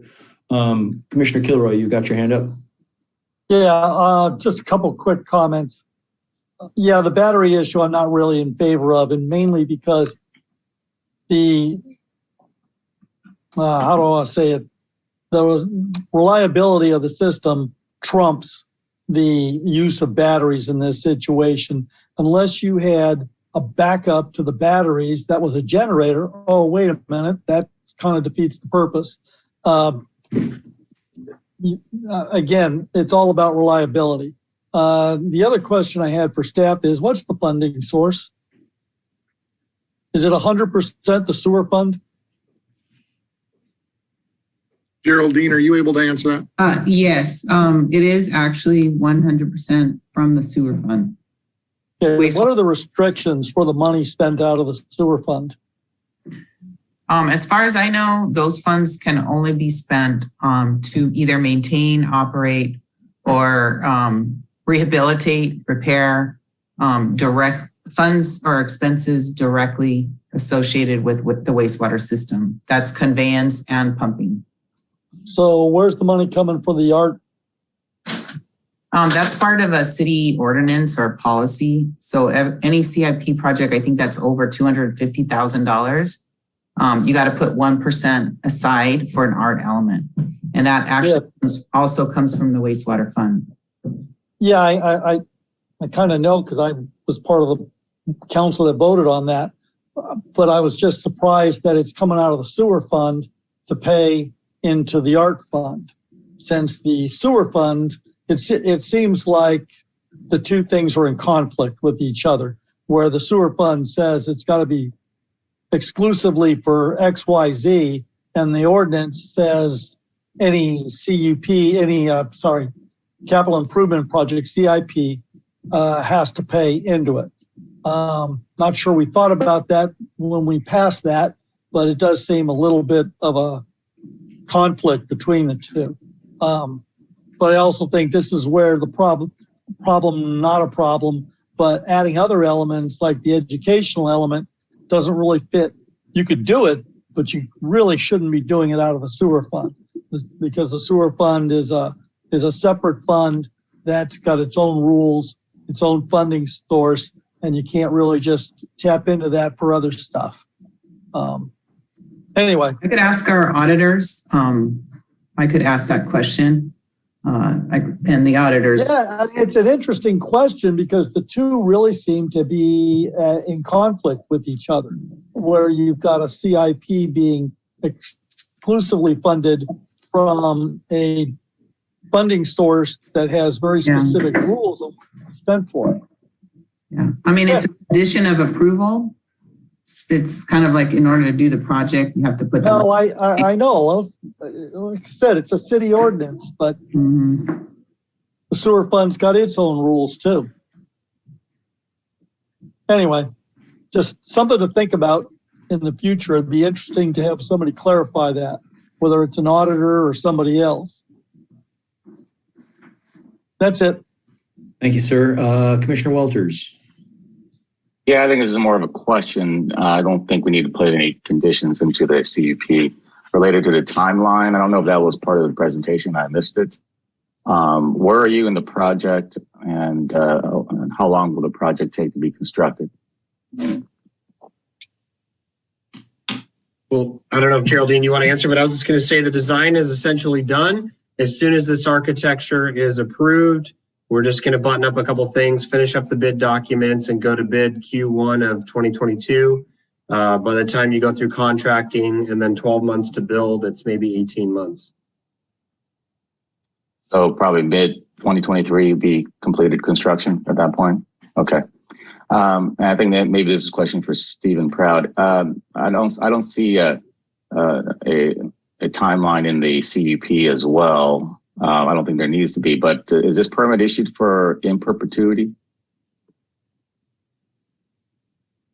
I'll like to refer to Antonio. I don't believe the CUPs have a timeline associated with them. They don't expire, right? They're sort of issued and then the conditions exist on a go-forward basis. Right. I thought the requirement somewhere in what I was just reading, 36 months. Yeah, so you have to activate the permit within 36 months. Otherwise, you have to come back and Right. apply for it again. But as long as the permit is ready to issue within the 3 years, that activates the CUP and the other entitlements. So the entitlements trigger when construction begins. Is that what I'm hearing? You have to just start construction within 3 years. Otherwise, you Okay. have to re-entitle it. Right. Okay. And then once construction begins, essentially the permit is in perpetuity for 50 years, 80 years, 100 years, whatever the case may be. It runs with the land, yes. I see. Okay. And I assume there's no concern about getting the project started in 3 years. I know there could be delays. Matt mentioned budgeting, things like this. Is there a concern over that? Geraldine can answer. Mike. Yeah, no, the wastewater fund is well funded. We've been, as, I think one of the commissioners mentioned, this project has been on the books for quite a while. And we ran into some issues with locating, where should we locate it? We're also a little delayed with dewatering. We're currently working on a dewatering plan. Our plan is to pump the water back into the harbor. That requires a permit from the regional board. So that's taken us a little bit more time. So we are at the finish line here. We've been fortunate enough to have Pace and Andy help us on this project. I think it's looking like a very good project. So I don't anticipate any more delays. Yeah, and I would echo that. I think, Commissioner Walters, probably one of the longer delays was just, where is it going to go? At one point we were looking, at one point when the Waterfront project was going forward, this would have been in the footprint of the Waterfront project. Now that that's not the case, that caused us to look across the street. And for a while we were looking across the street. Then we came back across Portofino Way and we ultimately kind of settled on this particular location. So with all of that resolved, I think we're really ready, as Andy said, to kind of button up a few items, get this thing ready to go out to bid and start to work on it. Everybody is eager to get this one project done because we know it's a weak link in the chain right now. Great. I think that's all I had. Thank you, Mr. Chairman.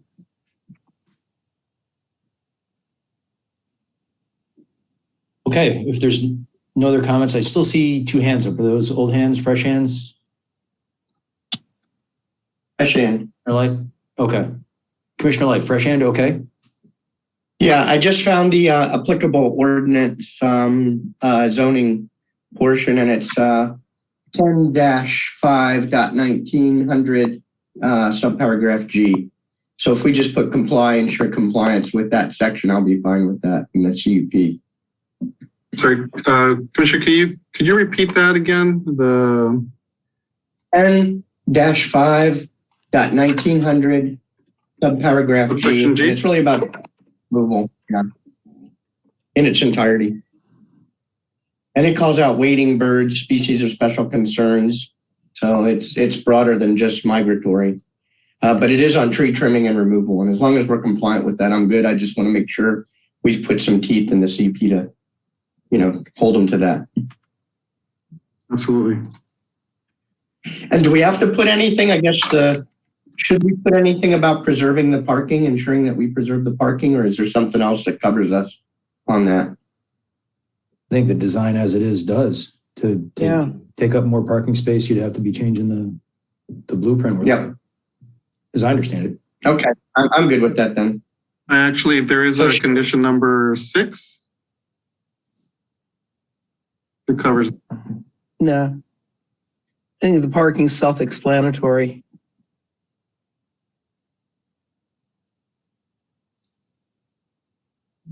Okay, I'm good. Okay. Any other comments or markups to the new resolution? All right, I think we need a motion to approve then. Oh, public comment. Yeah. Yeah, public comment. You do not have, technically you're in the middle of a public hearing. There probably should have been a motion at one point to open the public hearing, so I apologize, but we're sort of in the middle of a public hearing, if you will. There are 3 attendees. Mark, I'm relatively certain that Bob Resnick and Rochelle are both here to speak about the outdoor dining program. But if anybody who's in the waiting room, Bob, Mark, or Rochelle want to speak on this topic, please raise your hand and let us know. While you're doing that, I can tell you, I will refresh my screen and tell you there are no e-comments on this particular item. Screen is refreshing, so I will confirm that. That is correct. You don't have any comments on that particular item. And no one has raised their hand, so I believe, oh, Bob, you do it. Bob, are you here? You want to talk about the wastewater treatment piece? I will, let's see if I can unmute. I think if you can unmute yourself, Bob, let me see. Yes, my apologies. There we go. I thought you were referring to the dining standard. No, we're okay. We're about to get to that topic right now. Okay. So no, you don't have any public comment on this topic. No. Chair Carlson. Thanks. Okay. Okay, then I think we do need a motion to approve the resolution. Correct. Close the hearing. Yeah, why don't we make it formal? Why don't we close the public hearing and then take the actual resolution itself? Motion to close the hearing. Second. Any opposed? Okay, hearing none, motion passes. Commissioner Callahan, thank you for your help in running this meeting as well. Sorry. No, I appreciate it. This has definitely been a group effort. Let's see, who hasn't had a chance to run some meeting yet tonight? Commissioner Walters, Commissioner Kilroy, come on, jump in. You can have a motion or, a next agenda item if you want. I think we are on to the next agenda item now. Actually, no, we still we actually need a motion to approve the resolution for the Conditional Use Permit, Harbor Commission Design Review, and Coastal Development Permit. Thank you. I got excited by motion to close the hearing. Do we need to read it in entirety? Why don't I do that? So this is a resolution of the Harbor Commission of the City of Redondo Beach, California, approving an exemption declaration and granting a conditional use permit, Harbor Commission design review, and coastal development permit to allow the construction and operation of a wastewater facility on property located within a coastal commercial CC3 zone in the coastal zone at 350 Portofino Way. So if we would have a motion to make that approval? So moved. Do we have to move to make the changes? As amended. Yes, thank you.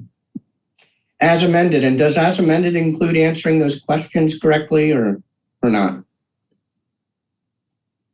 Antonio, does that, the couple of questions for which there were questions about whether those could be edited and amended, does that include that as well? We could just make a note of that, and I could actually add a whereas, but it doesn't need to be amended. It doesn't need to be refiled. Okay. Okay, so I'd like to make the motion that we approve the resolution with the noted additions of the native plant requirement, the compliance with 10-5.1900 subparagraph G, correcting the height of the facility, and adding a whereas on the visual impact assessment. Second. So for this one, Chair, I think we should probably do a roll call vote, if you would. So I'll take you as you're on the screen, which everybody just moved. Commissioner Bauer? Yes. Commissioner Light? Yes. Commissioner Walters? Yes. Commissioner Kilroy? Yes. Commissioner Callahan? Yes. Commissioner Krazan? Yes. And Chair Carlson? Yes. Great, so that passes 7-0. Great, thank you very much, appreciate that. Thank you, Antonio, Geraldine, and Andy, appreciate your help on the matter. Thank you very much. Thank you all. Hope you guys can fix that pump station before it rains. All right, me too. We'll get to work. Good night. Yeah, gonna run out there now and start working. Happy holidays too. Thank you too. Let me find. So the next item on your agenda tonight, Chair, is a discussion of possible action regarding the draft waterfront outdoor dining permit program for King Harbor.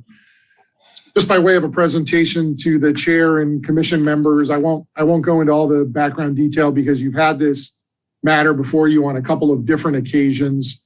So what I would just simply add is that since your last discussion on this, which was in October, your direction back to your subcommittee was to come back with a series of recommendations that could then be deliberated by the Harbor Commission as a whole. So to that end, the subcommittee members met internally with staff on November 2nd, and then an additional meeting with the various tenants was held on November 30th of 2021. And out of those meetings, there were some edits to the guidelines, and we sent you the red line version, which hopefully helped aid you in your review of the guidelines so that you could see some of these changes. But if I could just touch on them at a very high level, I think the first issue that we as a group and your subcommittee members discussed, and there was some agreement on, was that rather than make this an annual permit, there was definitely some move to have this be a seasonal permit. And the recommendation is to just cut it in half and be it a seasonal 6-month term that could start in April 15th and run to October 15th. That would generally capture, kind of the good weather periods down in the harbor. There was a conversation about the tenants who were immediately next to some of the designated outdoor spaces having the right of first refusal. We've incorporated that concept into the application process. The intent is that we would collect a series of applications and then, of course, do our very best to try to locate an applicant next to their designated outdoor spaces so that they have operational efficiencies as a result of that. A lot of discussion at various meetings about furniture and who provides the furniture and should we buy it? Should the tenant buy it? How should we set up the guidelines? And we've ultimately, through a lot of discussions internally and with the tenants, feel that the best option would be for you to approve, and we can make that recommendation to you. We're not prepared to do that tonight, but that you approve a predetermined list of furniture options. So we've come up with a palette of furniture options that could be made available. Might be 3 or 4 different, alternatives that folks could pick from, and that ultimately then they would make those purchases of their items from that pre-approved list. And that would ensure some consistency and quality of the furnishings in the designated outdoor areas. The fee is simply a cut in half from the annual fee to make it a 6-month seasonal fee. So still, instead of being $6 a square foot on an annual basis, it'd be $3 a square foot for the 6 months. That makes the fee $21.60. We still are looking at having the perimeter barriers, the perimeter delineators for each of the outdoor designated areas be designed and purchased and installed at the city's expense. Again, that's something we can come back to you with some ideas for that, some of the design components. We wanted to make sure you were in agreement with that concept beforehand. And then some miscellaneous things that we've talked about were, could acoustic music be allowed? I think there's a general sense that we'd like to start out having that be allowable. We'll see how that goes. If we don't have music wars and volume being turned up too much, that could be a nice ambiance to have some acoustic music in the area. We did check with our fire department. Fire permits would not be permitted, but we can do some outdoor warming, some of the outdoor heaters that could be used. And then the last thing that we need to continue to work on, and we're still working with the various restaurant operators and potential tenants of the designated outdoor spaces, are the storage options. I think we got some really good feedback at our last tenant meeting. I know I personally finally, for the first time, really understood what they were trying to achieve with these storage locations. I know they were going to send some ideas perhaps to one of the, I don't know, Commissioner Bauer, if anybody sent anything to you, but some of the restaurant operators had some ideas that they wanted to share with us about the kinds of storage units that could be put in play. And I think that's also something, the design of those, that we could bring back to you and have you take a look at those. So they don't have to be defined in the guidelines today, but we would certainly look at those options. I do think we got some consensus around having those, they don't necessarily need to be located directly inside of each of the designated outdoor areas. They could be co-located near the stairwells or in an adjacent area. So that's kind of what we're thinking related to the storage units themselves. So at a very high level, without going through all of the individual red line, those were a lot of the topics that I believe the subcommittee and the tenants have garnered some consensus around and would like to see included in the guidelines. And hopefully the red line that you got reflects some of those high level ideas that I just articulated to you. That said, and I'll let Bob speak to this himself when his opportunity for public comment comes up. You did have a blue folder item that was submitted to you tonight. That was a series of edits that are being recommended by Bob Resnick as a master leaseholder out on the pier. We've been through all of the comments. I can let you know some of what most of them I find to be, absolutely acceptable and not a problem. He does have some bolder questions that were highlighted in blue, and I think I've addressed those. His first one was who designs the barriers, the restaurant or the city? And as I just said, it's our intent to have the city go through a process where we design the barriers. I think our public works staff has to be very involved in that process because there are real concerns about how those things will be permanently affixed to the various locations. We are very concerned about making penetrations either into the areas over on the Mondstadt Pier where there are pavers and there are underlying there's underlying waterproofing in there, as well as on the International Boardwalk where we could make penetrations and exacerbate a leakage issue that we already have in that location. So that's something that we're going to be designing, assuming you're ready to move forward with this process, that we could come back and talk with you about. The second bold comment is what would the storage spaces look like? What will they be used for?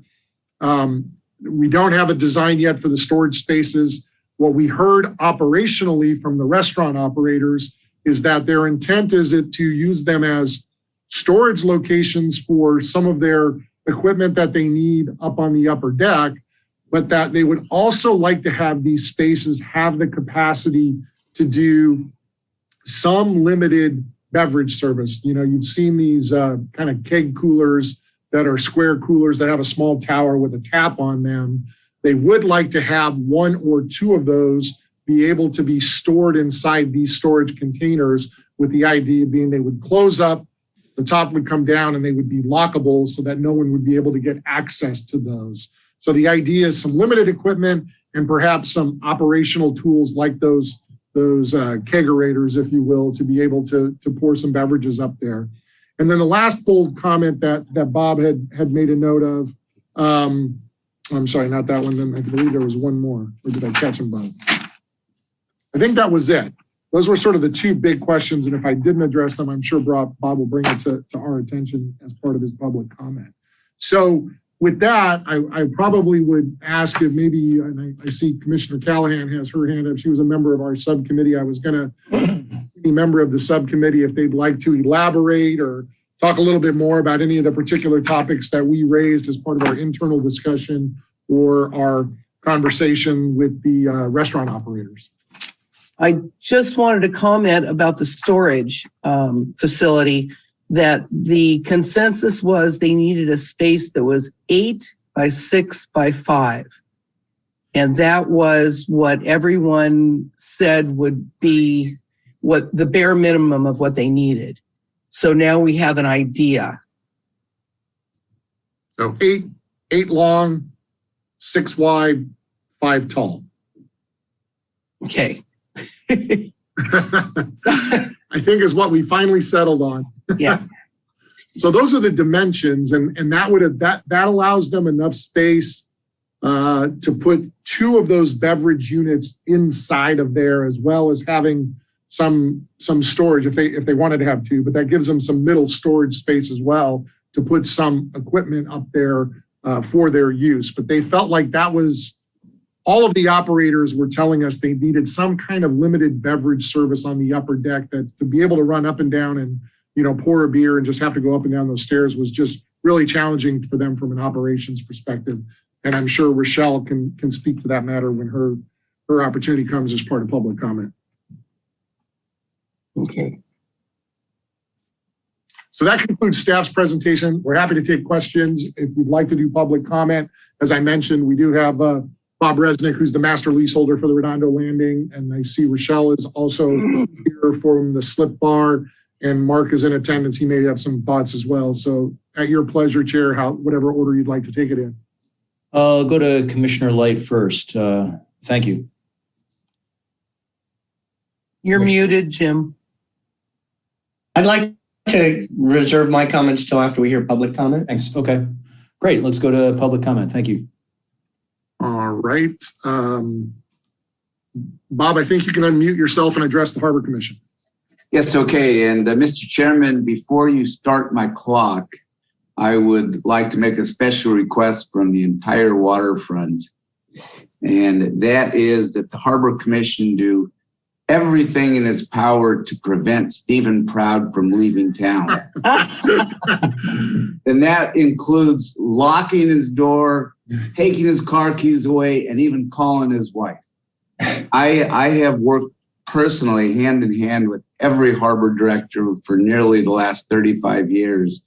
And I don't think we've ever had one with the heart and the work ethic and the ability to just get things done like Stephen Proud. And so on behalf of the entire waterfront, I'd like to give him a big thank you and a virtual hug and wish you well in your next stage. All right. Your 3 minutes is up. All right. So thank you to the commission and the chair and the staff. I'm also the president of the Redondo Pier Association, in addition to being the master leaseholder for the Redondo Landing. And I thank you for taking up this really, really important topic. Outdoor dining has been a lifeline for the entire community, the entire economy, let alone for the restaurants. And it's vitally important it continues, and it's equally important it continues in a smart way with good standards and is done right. I finally would like to thank the staff and the subcommittee for the excellent work. I thought the draft standards were truly outstanding. I thought it was very helpful to bring the peer community together and get their input, and I think the guidelines reflect that. I sent you my suggested edits and a few comments and questions, and I don't want to go through all of them because many of them are just clarifications in an attempt to make the policy and the application that people will be filling out match. But I do want to go over a few of them that I think are particularly important. Stephen already clarified my question about the barriers. I know it may be premature because the city is probably going to go through a design process on the barriers. And by the way, I am working on this issue in several other cities. I'll be on a Zoom with the Beverly Hills City Council on Thursday. I'm working with the city of Santa Monica. And it's vitally important. In terms of the barricades themselves, they really should be no higher than 42 inches. They should not be completely opaque. People are there to people watch, to see each other. We don't want to block views of adjacent storefronts. We don't want to block pedestrian access. We don't want these types of high out of place looking barriers that look more like trash enclosures than dining enclosures. It's also one thing I tried to emphasize in a few places in my comments was that the hygiene and these are eating places. They will be regulated by the Department of Health. And so I think it's important that if the city is not going to go in and periodically steam clean the pavers, that in addition to their own furniture and equipment, that the restaurants also be responsible for maintaining the pavers. let's see. There was a comment in the draft guidelines about the word signage was used on the umbrellas. I think it's important to that this not be confused with the city's signage ordinance and it not provide additional signage opportunities that wouldn't be appropriate. And so I put in the words they should be tasteful and oversized, and they're really displays on a, you can't see me, but I'm using my hands on the edge of an umbrella. There's sort of a horizontal part that you can see possibly there, but I think we want to, I'm glad that there's a prohibition on advertising. I think we also don't want to have tenants' names plastered all over them. They're going to be, for the most part, right in front of their own establishments where they already have signage. The storage, I think, it's going to be really important that we get the storage right, because we don't want to have what looks like big trash containers, 5-foot tall trash containers, in my opinion, right next to every one of these enclosures. I think that everything should be at a height that allows visual access to the storefronts, to the ocean, to the boats, all that kind of stuff. On renewals, I think it's absolutely the right thing to do to give restaurants the right of first refusal on outdoor dining spaces adjacent to their restaurants. I think that it's important that when restaurants come in to renew their permits every year, that the renewals also be subject to a right of first refusal, because we will have new restaurants coming in who may not have been there to claim that right in front of their establishment when the first permit was going out, but now perhaps are in a position to have an operation in front of their own restaurant. And I think that's really important. One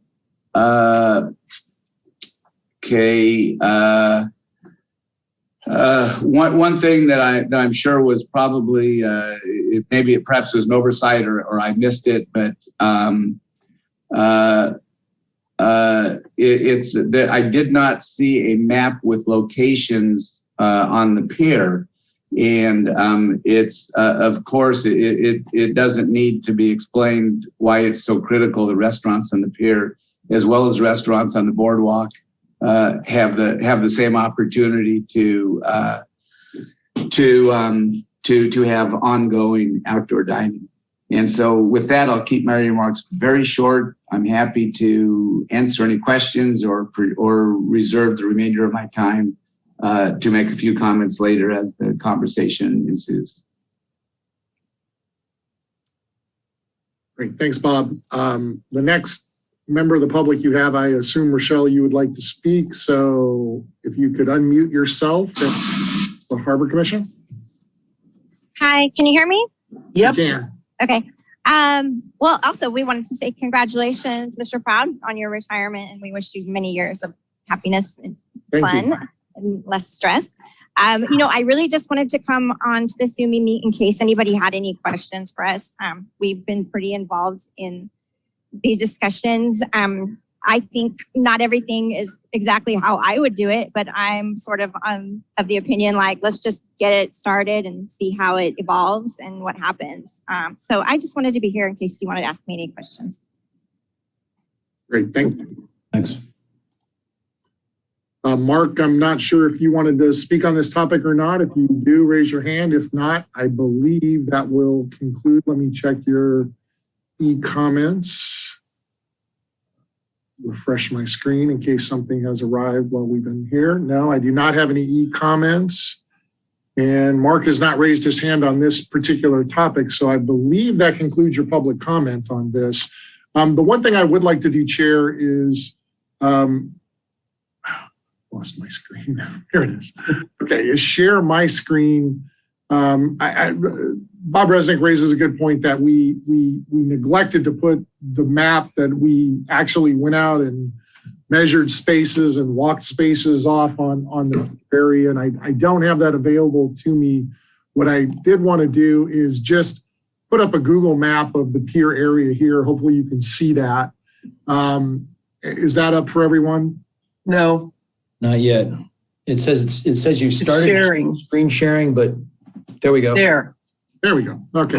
Minute to, okay. Look at that. It now has a little note that says participants can now see your application. So it must have taken a minute to load.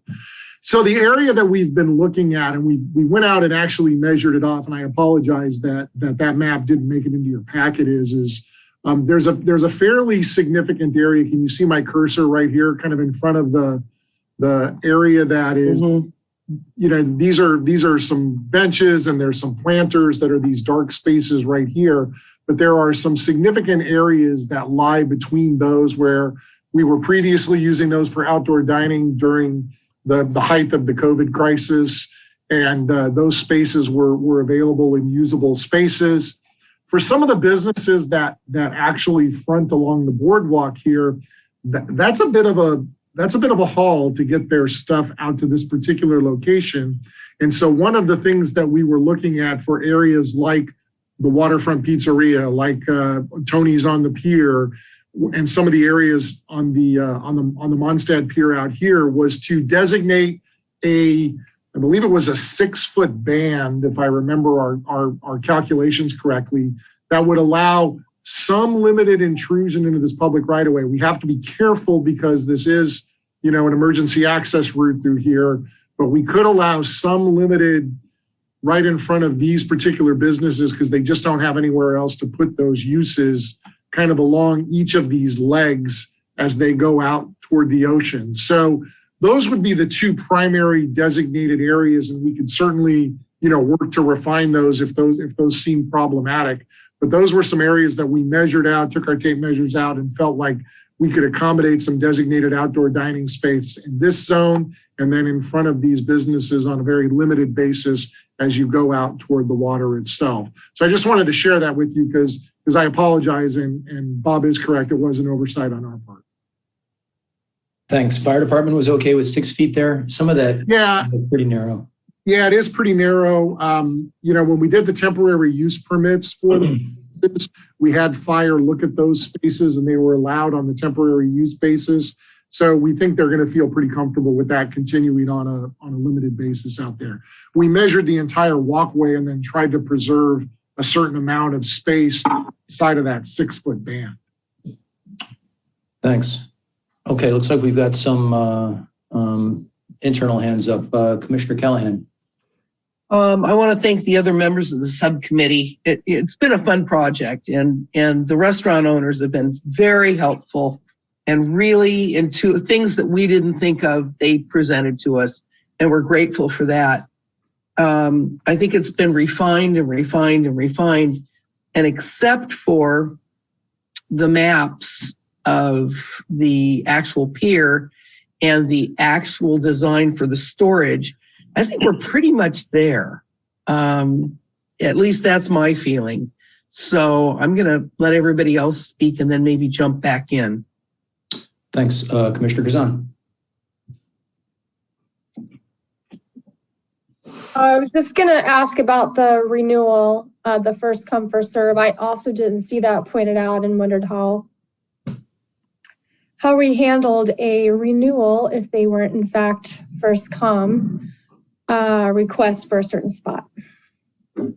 So the way that the way we anticipate the application process working is that, you know, you basically are applying every year. They're not automatic renewals. So what we would do is have an application window that would open, and the idea is that application window would open in January.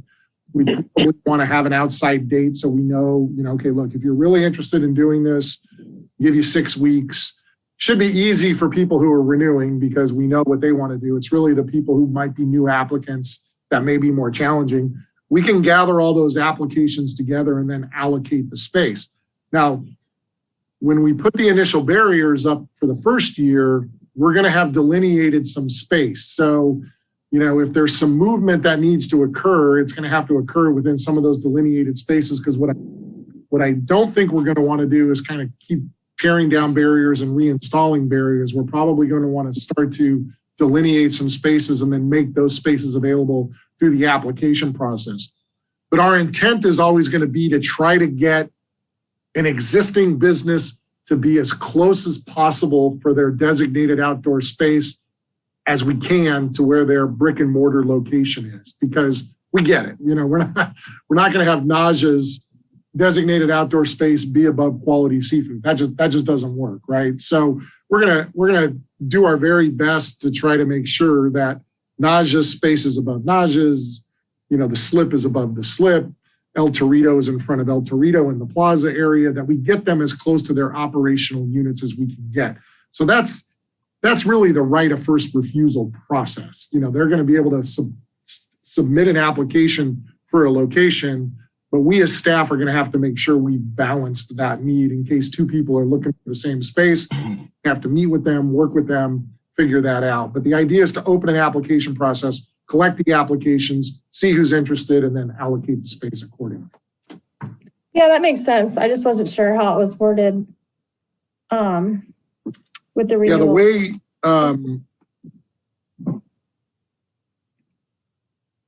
I can't read it on that one. It's really right in the first paragraph. The way the red line that we now have say, tenants located immediately next to a designated outdoor dining space will have the right of first refusal.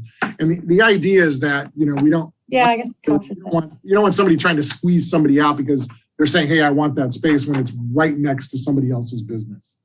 Yep. You know, look, it may not be perfect. A lot of this is going to depend on the level of participation in the program.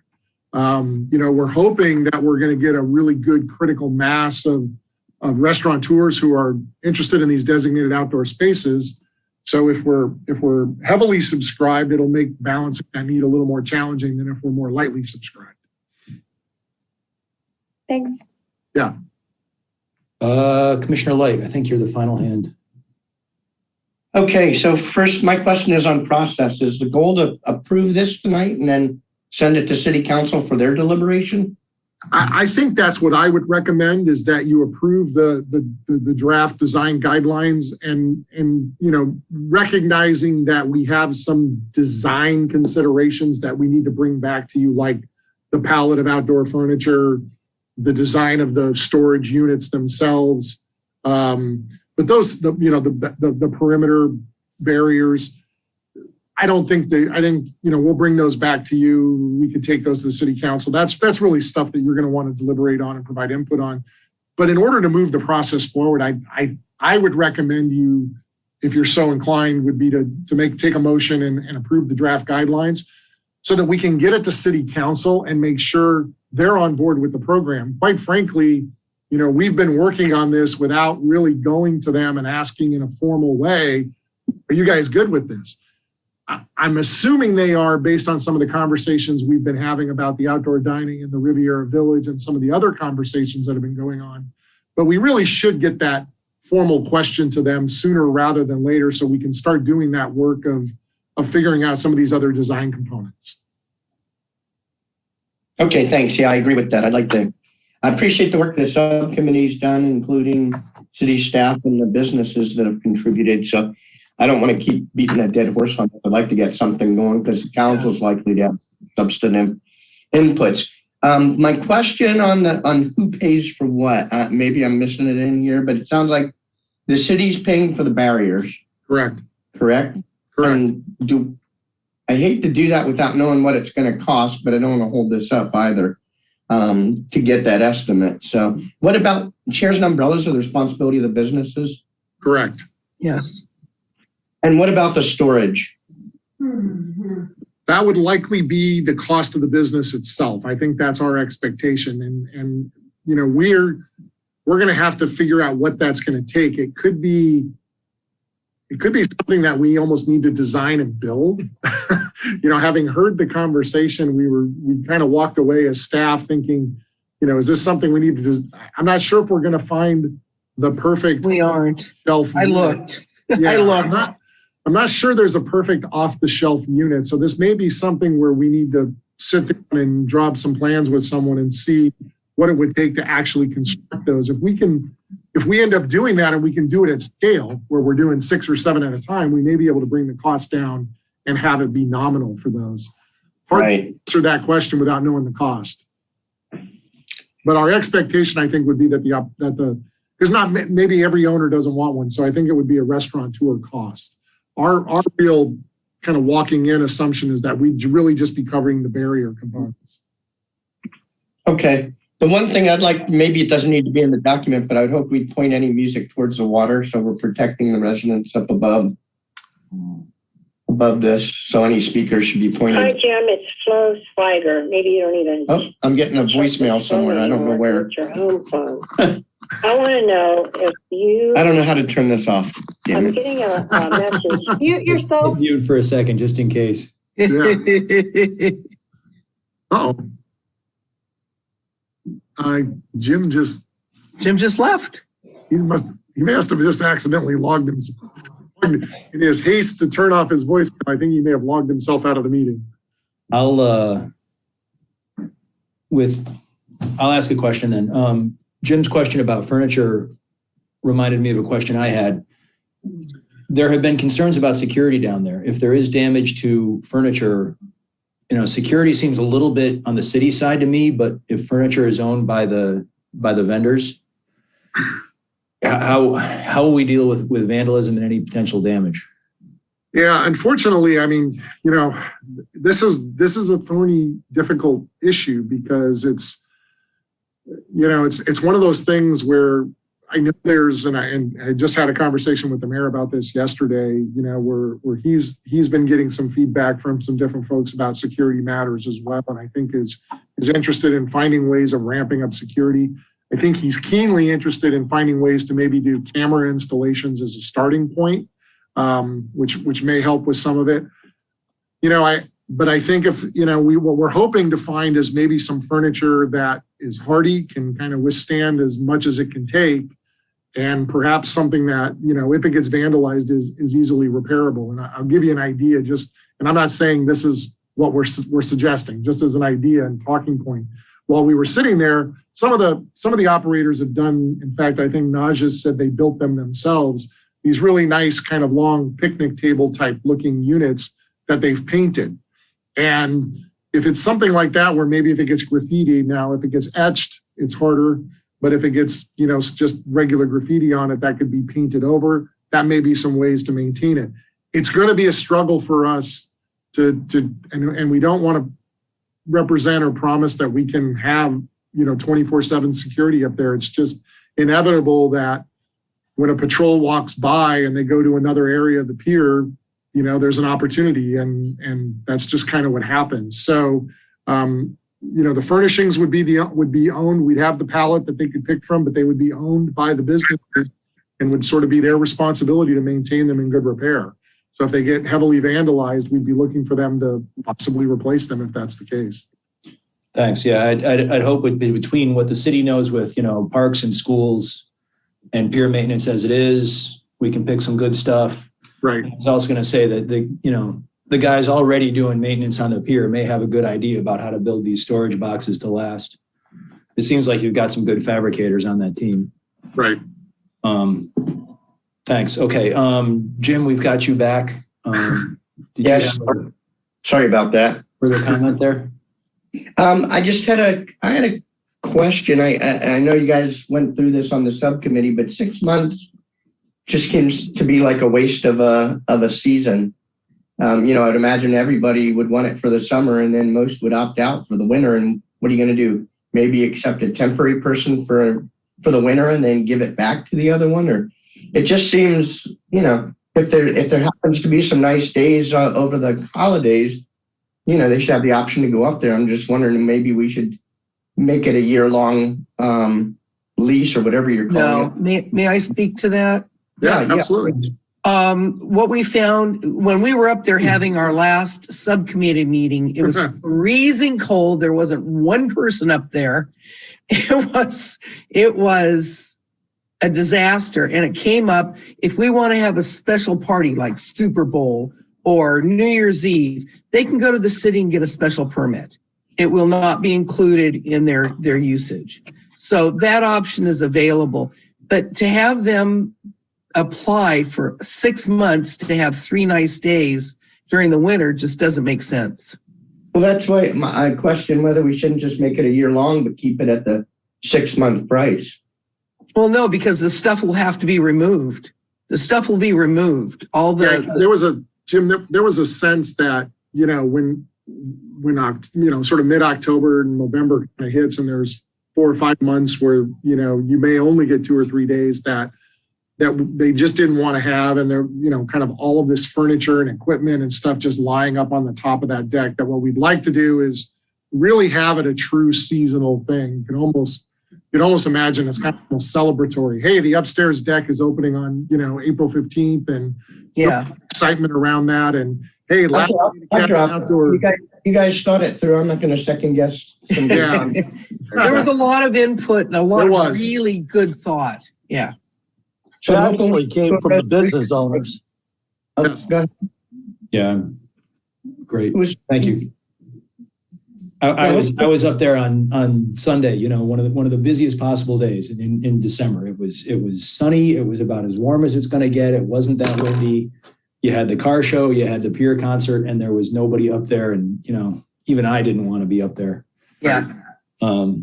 So I certainly trust the vendors to try this out. And I hope they bring comment back to us if it's not working. I'm sure they will. I hope they do. I think this is going to be a work in progress. This is the jump off point, and it's a good one. I think it's been well thought through. We've had great input, and, you know, it's not cast in stone. It can always be adjusted. I would like to be on the design review for the, and I think most of the subcommittee would probably like to remain with some of the restaurant owners on their input for tables, chairs, umbrellas, and so forth. Okay. Thanks. I think we're getting pretty close to the end of a discussion and a motion. I think all the commissioner hands are down at this point. It looks like Bob Resnick's hand is up again. Do we have any objection to going to him? No. That's your call as a commission. He's already had an opportunity to speak as part of public comment, but if you want to make a motion to allow him to speak and everyone else agrees, you certainly can do that. Motion to extend his time. Perfect. Second. Any objection? I think you can unmute yourself and address the commission again. Thank you. Thank you, Mr. Chairman. I only had a question and a point of clarification that if you vote to move the draft guidelines forward, will that be including the suggested edits that I made?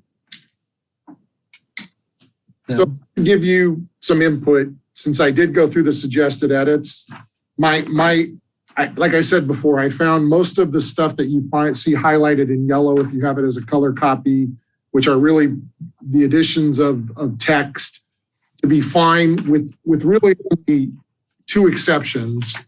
And that is on page 3 of the guidelines. So we have tables and chairs. It's the section under tables and chairs where Bob had made a note to restore this language. And the reason that we omitted that language was because we were going to create a predetermined list of furniture options. And so once we decided to do that predetermined list of furniture options, we just struck everything underneath it that was related to the colors, the chairs, the chair colors, the upholstery. We just struck all that out, knowing that you would have a predetermined palette to pick from. So that would be my only suggestion. I think we could accept everything else that Bob has suggested in his red line, but I would recommend, and no offense, Bob, I would recommend rejecting those 2 edits. And I have no problem with that, Stephen. I'm fine with your suggestion. So if you're at the point where someone is close to making a motion, you could make the motion to adopt the edits with the proposed text changes suggested by Bob, if you wanted to do that. Okay. Thank you, Mr. Resnick. It looks like we have Rochelle, and I'm sorry, I don't know her last name. It's cut off on my Zoom. Is there a motion to extend, Rachel? Thank you. Thank you. Thank you, commissioners. My last name's Marinus. I'm one of the owners of the Slip Bar. And so we were the bar or the restaurant that, besides El Torito, I think, operated pretty much the most this summer. And I think we have the best, if I say so myself, the best idea of how to operate this. And one thing I forgot to mention before is I noticed the application says no serving stations, but then Mr. Proud did bring up how we wanted to use the storage areas as serving stations. So I don't know if that's an edit that needs to be made as well. And in addition, I didn't have an opportunity to review Mr. Resnick's edits. And like I said, I've been really involved with this process, and I don't want to hold it up and have it not go to the city council. But, you know, are we allowed, once you send it to city council, is everyone going to get a chance to review and comment it again? Or what's the process now? Because I don't know what additional edits are in it that would make it unpalatable to the majority of the businesses. And the last thing I wanted to say is, I know you want a critical mass. It's going to be very hard to get the buy-in if things are really expensive as far as the furniture and whatnot, since we've already expended a lot of money last year. And so it might be an idea, although not ideal, to possibly, like, for the next summer, since it's around the corner, reutilize some of the existing furniture, maybe put some parameters on colors or whatever. And, you know, as we move forward and thinking that this is going to be something that continues, then we can come up with some furniture that's going to be more permanent, that sort of thing. It's just some thoughts. So I guess that's it. Thank you so much for all of your time spent on this. I think it's going to be really great for the city. So thank you. Rochelle, before you sign off, do you happen to have it in front of you where you station reference? Oh, I don't have it in front of me, Okay. but I was reading it today, and it said in the list of things that's like not allowed, like no this, that, and the other, and serving stations was one of the things, from what I remember. Probably in one of the early pages. I've got it. Thank you. We've got, there's a heading that says furniture and fixtures, and underneath that it says types of furniture, and under that it says prohibited items, and right there is serving stations. It's in section C. Yeah, I got you. So what I think, let's see, we could delete that from here. I think these are intended to be different than what we were talking about, to be contained inside of these storage units. So the idea of the storage units is they would have a location where you could serve from. So the storage unit itself would be a multi-use, would be a quote unquote serving station, but you wouldn't have additional serving stations sort of scattered around the indoor area, is what I think the intent is. Yes. So yeah, that makes sense. Yeah. Serving stations other than as part of storage unit? Yeah, we could say something like that. We could wording that to say that. Yeah. Maybe parenthetically say, you know, with the exception of storage areas or something like that. We can make that edit. And then to tackle the other question, so recognizing that not everyone has had a chance to see Mr. Resnick's edits, when this goes from the Harbor Commission to the City Council, what you would have is an opportunity at that time, because we would resubmit, just like we've submitted to you, a packet that has the design guidelines that are there in their entirety. They would still be drafted at that point, subject to, you know, further conversation, edits, discussion by the City Council. So if one of the business owners had a particular objection to something that was added, which looking through them, they're, you know, I'll take a little poke at Bob just because we're friends. You know, Bob's a lawyer by training, and so he can't help himself sometimes. So there are some clarification issues that Bob was making that are, you know, not necessarily substantive in terms of the guidelines themselves and changing the parameters, but everyone will have an opportunity to review these as they go to the City Council for their reviews. So this is not the last time that we'll have a discussion about the guidelines themselves. Yeah. Okay, thank you very much. And I definitely think everyone's intent is to be flexible and get something going next summer. Exactly. So exactly. If we have to iterate, I hope we can. Okay. That said, where are we with motion? Any remaining comment? Commissioner Bauer, go ahead. Sorry, sir. What we didn't cover was the pressure washing, and I just had a question for Director Proud. Does the city currently do regular pressure washings on the pier? We do. They're probably not as frequent as everyone would like, but the pier gets pressure washed. The outdoor areas get pressure washed. We do, and I think Bob made a comment along these lines, we do want to have the individual business owners take care to try to clean the areas that are within the designated outdoor areas assigned to them, because we don't get to them every day. So there are opportunities where spills can occur and things can happen that will need to be cleaned up in a more immediate manner. But there are cleanings that do occur out at the pier. Okay, and maybe as part of this, we could increase the frequencies of the pressure washing of this area, for example. Which is a budget consideration. Yeah. Well, hopefully this thing, we are getting some money from the use permits. And so that will, that'll be something that'll have to be kind of addressed as part of our budget process. Okay.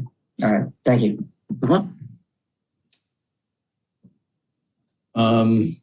Okay, thank you. Commissioner Light, you've got your hand up still, I think, or again. Yeah, I just wanted to make the motion if you're ready for that. Yes. I think we are. Thank you. I'd like to make the motion to approve this draft with the following changes. The speakers, annotating that the speakers should be facing the water, that to clear up the serving station language that we discussed, that we add flexibility for this first year on the furniture, and that we incorporate all of Bob Resnick's comments with the exceptions, the one pertaining to the specifics on the furniture and barriers and things like that. And that we request the council to consider approval in time for this summer's season. Second. Thank you. The one comment I'll make back to you is you said speakers facing the water. I think it's acoustic music only. Okay, then acoustics. Well, the band should be facing the water.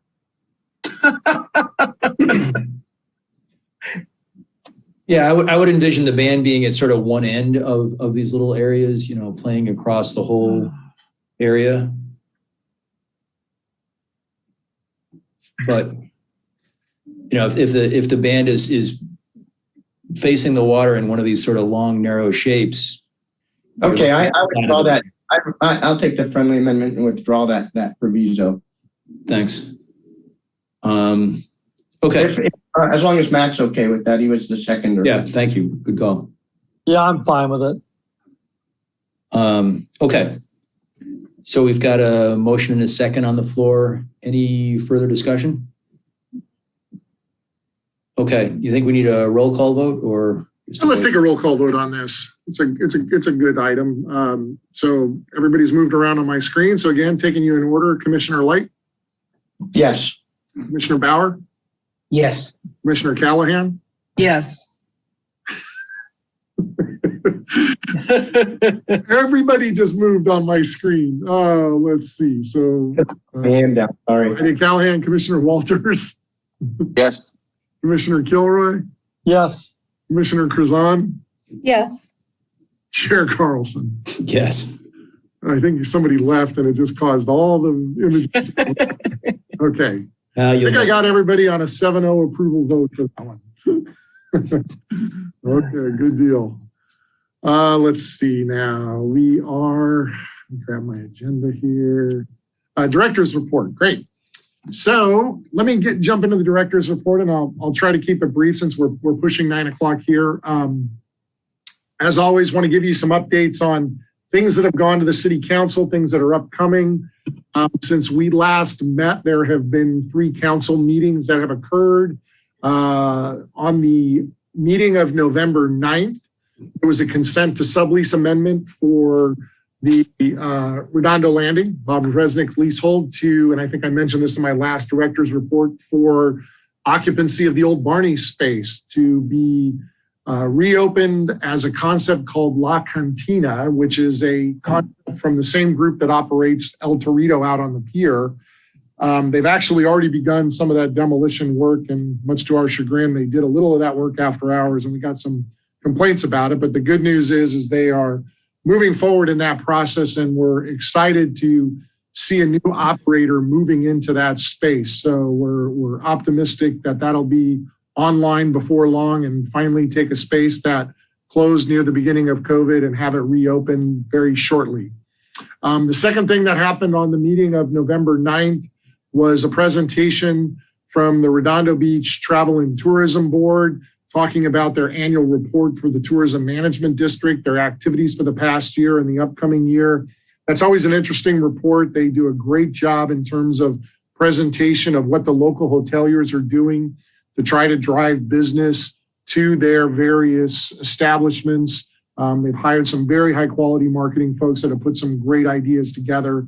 And they've been having to be very nimble throughout the entire pandemic and try to pivot accordingly to keep their message on point to their various audiences. So that was an interesting presentation that was made to the city council that evening. Moving to the meeting of November 16th, there was an award. This has been a long time coming for us, and we're excited that there was an award of a construction contract for the improvement of the pier restrooms that are located at the end of the Mondstadt Pier. Our office has been doing everything we can to try to improve the quality of the restroom experience out on the pier. It's difficult. We actually supplemented some staffing toward the end of summer with some janitorial staff from our property maintenance group to try to keep the bathrooms cleaner. And one of the things that we are constantly working toward our capital improvement programs to either replace some of the existing furniture or fixtures inside of those bathrooms, or in this case, a wholesale rebuild of the pier bathrooms out on the end of Mondstadt Pier. So it's been a long time coming, but we're excited that that contract has finally been awarded. So hopefully you'll see that work happening sooner rather than later. The second thing that happened at that meeting is during our internal discussions regarding the transmittal of your letter to the California Air Resource Board, the city attorney advised us that we should take that letter to the city council for them to bless it, which was fine. They did, and it got in and on time, and your comments were received. But that was probably maybe an error on our part by not thinking we had to send that to the council for their kind of blessing as well. So we'll keep that in mind for future comment letters that you may write, that we want to have your position just be signed off on by the city council, because it does represent some city thoughts on particular matters, and it's important for them to be able to weigh in on that if they feel important about it. Then moving to our most recent meeting that happened on December 7th, there were a few things on that. Some of them were our departments, some of them were other departments bringing some things forward, but I thought you might be interested. There is an ordinance to limit access to the beach during certain hours. So the proposed ordinance would limit access to the beach between 12 midnight and 6 a.m. unless you are traversing the beach to try to get to the water to partake in some kind of particular activity. So this is really designed to try to, and it was a motion that was brought forward, or an item brought forward by our city attorney's office, to really try to limit loitering and camping on the beach. So having the beach have regular hours provides the ability to provide some enforcement during the hours during which the beach is closed. Not something generated by our office, but something that came out of the city attorney's office and recommended to the council. Likewise, not from our office, but there was an emergency coastal development permit that was issued for closure of the beach access ramp. And that access ramp was closed for repairs. You may have read about that in the paper, that the county is going to be making repairs to one of the access ramps down to the beach.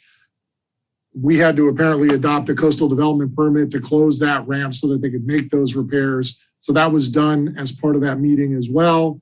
And then there was a new sublease that was approved for New Starboard Attitude. They've largely been closed during most of the pandemic, so we're glad that they're back open and running.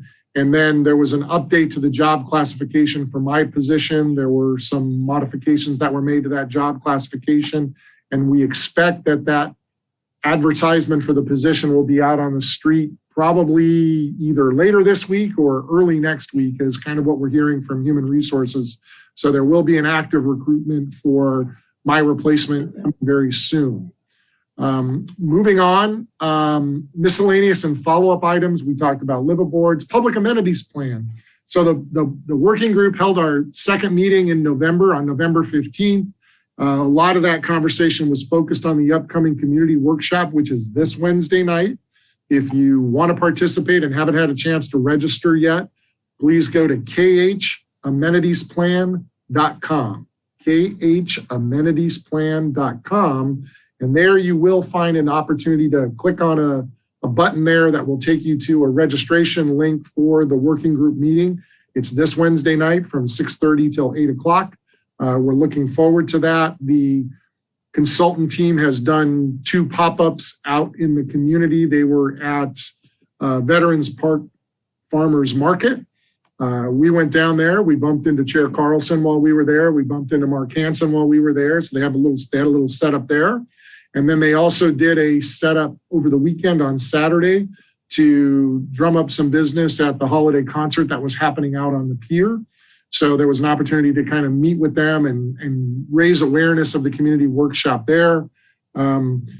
We are trying to get the word out as far and wide as we can. I appreciate we've gotten some good suggestions from various members of the working group, members of the Harbor Commission on places where we should be posting items, listing items, sending flyers to. So we're trying to catch all of those as we can, and we'll be updating those and learning a little bit more through this first workshop that we can also apply for the upcoming workshops as well.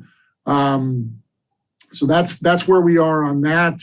Wanted to give you an update on the garage assessment. The city council approved a contract with Walker Parking maybe about a month and a half, 2 months ago, I think it was, to go out and do a new assessment of the parking structure.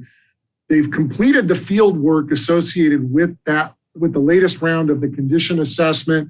It also includes a seismic evaluation of the parking structure. And we are expecting to get their written reports perhaps before the holidays, but more likely right after the first of the year. And we use those documents to help inform us as the capital improvement project for the garages move forward. So we've had funding every other year to do work on the garages, and these condition assessments and seismic evaluation are really the documents that we use to pull the scope of work out for that every other year funding of work in the garages. So it'll be good to see that. We wanted to do those condition assessment and seismic evaluations, particularly in light of the fact that particularly in light of the collapse of the condo structure in Miami. So that was important for us to be able to go out and get that field work done and completed, and we'll have a better sense of where we are on the condition of those structures. Next on my list is dredging. Dredging, I don't have as good a news for you on, and it's largely due, and it's a bit of a technical matter, but the U.S. District Court recently rendered a decision regarding EPA's Section 401 on water quality. And as a result of that decision that they rendered, the Army Corps of Engineers is holding all dredging permits until their headquarters can provide them guidance on how to proceed in light of that decision made by the court. Unfortunately, we've gotten wrapped up in that. Our project manager has told us that she's not sure exactly when they will be able to issue that permit. She had been hoping to issue that, in any day. It was imminent. That the permit was imminent, and now it's snagged and held up.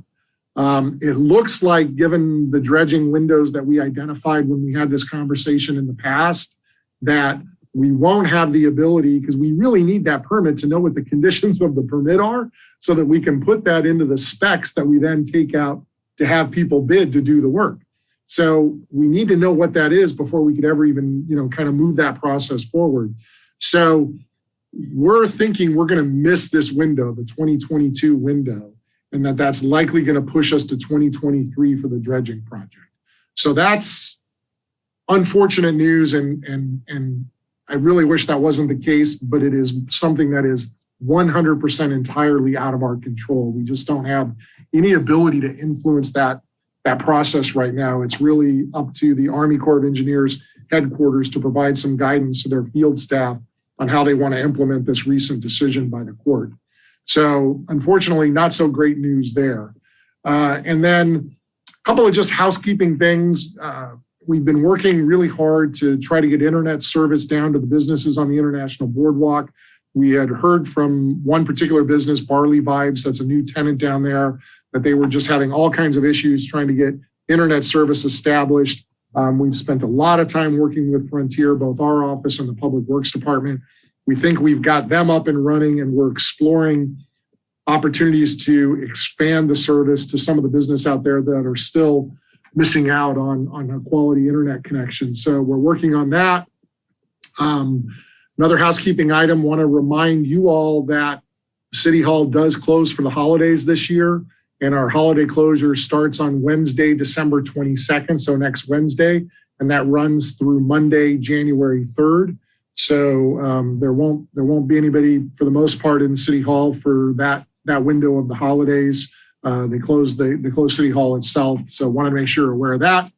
And then the last thing, probably you can just shoot us an email if this isn't the case, but we wanted to confirm that you all received parking passes, which you should have gotten hopefully in the mail from us. So if you haven't, please shoot us an email and we'll make sure we find out where it went and what happened to it.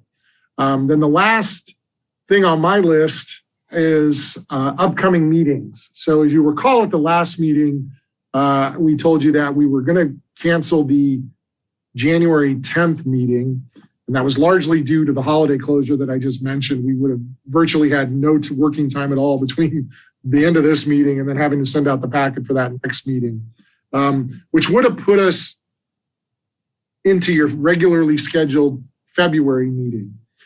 Since we had that conversation, there's been some internal discussion regarding the skate park project and trying to advance the skate park project and the design and the need to bring that design back to the Harbor Commission. And so what we would like to do, and we've talked with the chair and the vice chair, so we know their availability, but like to talk to the rest of you tonight to check your availability to have a special meeting, which would be on January 31st, Monday, January 31st. And that would really be consider it your canceled January meeting and your regular February meeting kind of smushed together. The main topic of that meeting, having the skate park design team come and talk to you about where they are in that process to get your feedback. So if you're able to check your calendars and let us know tonight, great. If you don't have your calendar available and you need to send us a note, you could let us know that as well. But we're looking for Monday, January 31st, our regular start time of 6:30.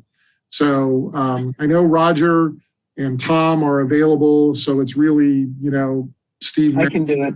Vicky's good. That's great. I can do it subject to snowfall at Mammoth. Okay, so Matt's good. Unless he's skiing, we got that. Leslie, Jim, Steve. I can't make it. I'll be at getting certified as a California naturalist that week. Okay, so Jim, you're not available. Leslie. I may not be available.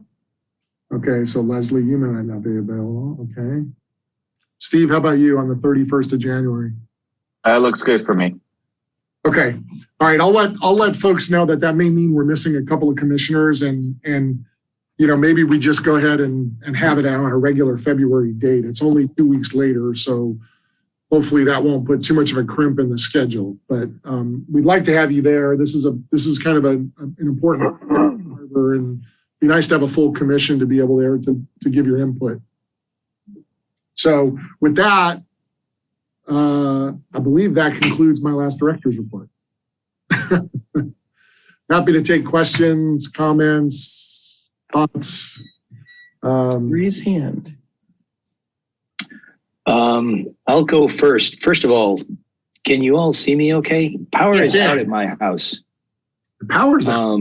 Yeah, I lost power. There was a thump. My house is dark, and I'm talking to you on a cell phone now. So I've got a pretty limited Zoom interface. So I may need help being more help being a chairperson yet. We can see you and we can hear you, so that's good. Thanks. Okay, great. I just wanted to make one comment on dredging, just so it's in the record. The King Harbor Yacht Club docks were damaged by bouncing off the amount of fill and silt and sand that's come in there. They hit a low tide, not in the last king tide, but in the one before it, and we're just bouncing off those docks. Some floats got knocked loose, and that ended up being somewhat significant repair. So they're definitely looking forward on dredging, and I'll probably write up some notes on dredging and the schedule for it for their newsletter, if not some other harbor newsletters, and hopefully, let people know where we stand. It is what it is. Yeah, unfortunately. Yeah. So thank you. That was all I had. Thanks. Anybody else? I'm sorry, I can't see hands raised. With just let me help you out then. So thank you. Up I see is Commissioner Krazan.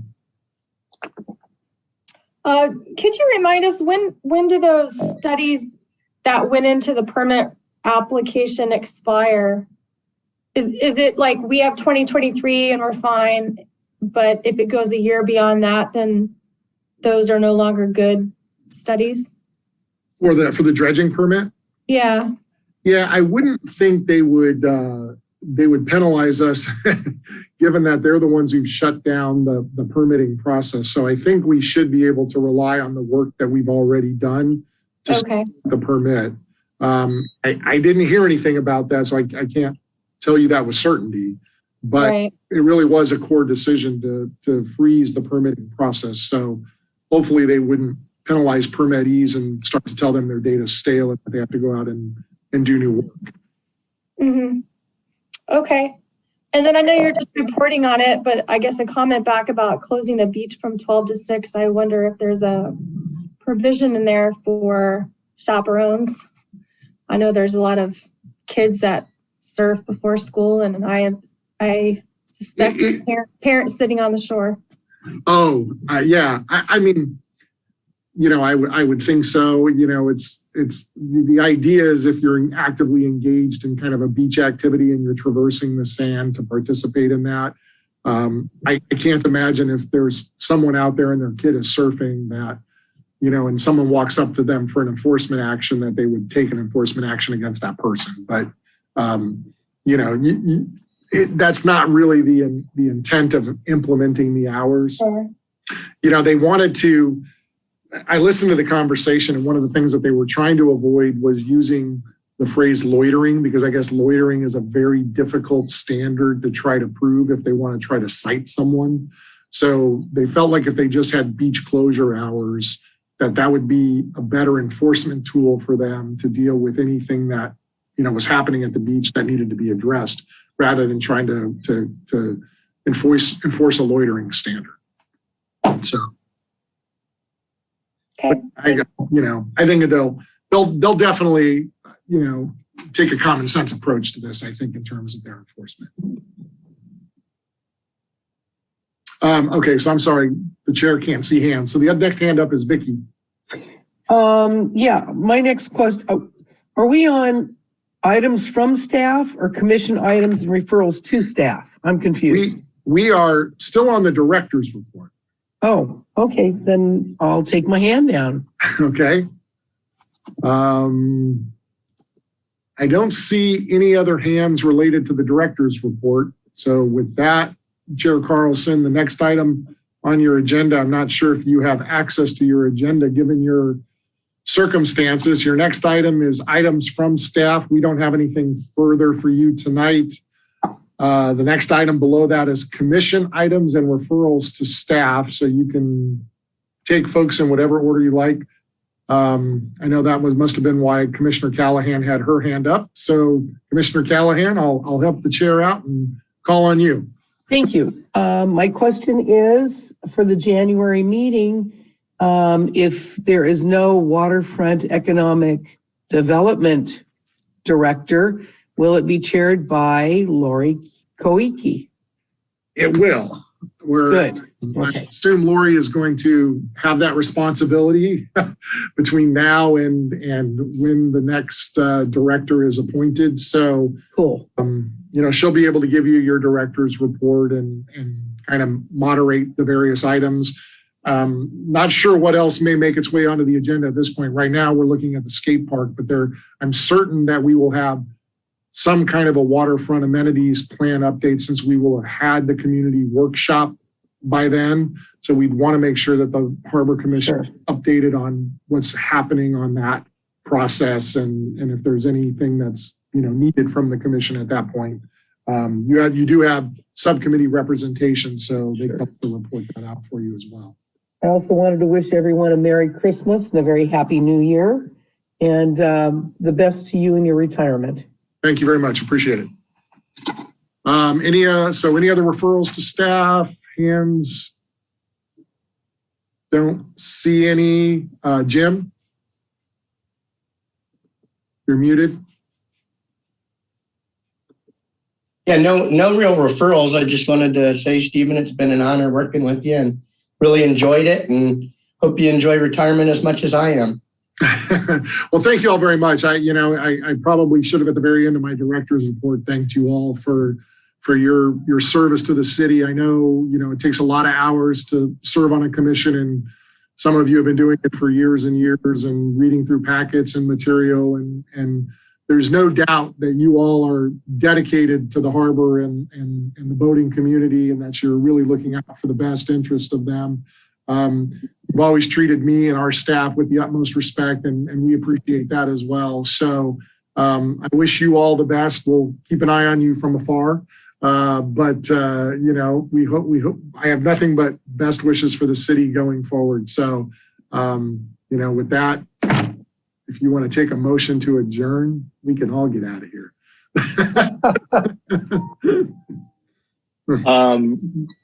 I apologize. We do still have one hand up.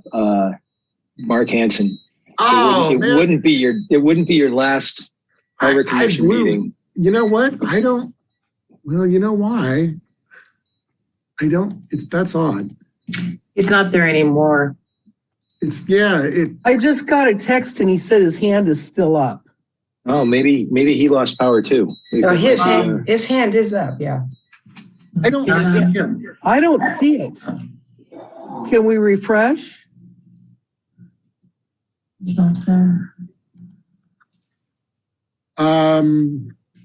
The only thing I can think of is if maybe he signed out and signed back in. I have on the top of my screen, it says attendees 1. Yeah. I click on the tab, there's nobody in there. Yeah. His name was there a minute ago. Mark, if you can hear me, I can text him. If you could unmute yourself and try talking and see if that works.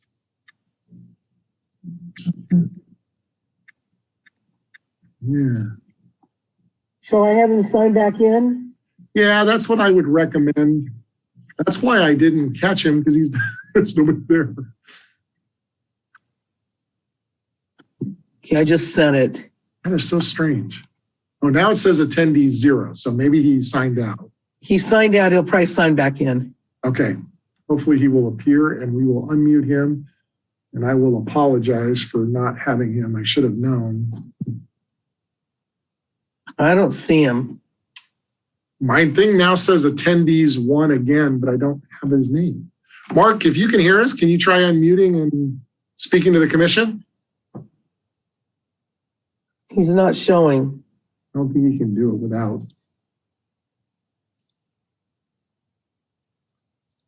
Modern techno. Hold on. There we go. All right. There he is. You made it.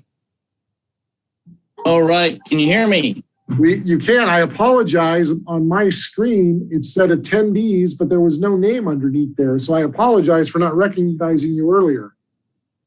Well, even if I had absolutely nothing to contribute to the meeting, I had to sign on to just say thank you very much, Stephen, for your years of service to us. You've been absolutely wonderful.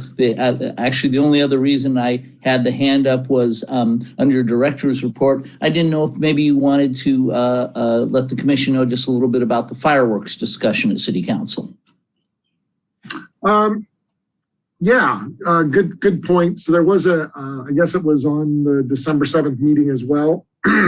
There was some discussion about in the spirit of starting to plan a little bit early for next year's 4th of July celebration.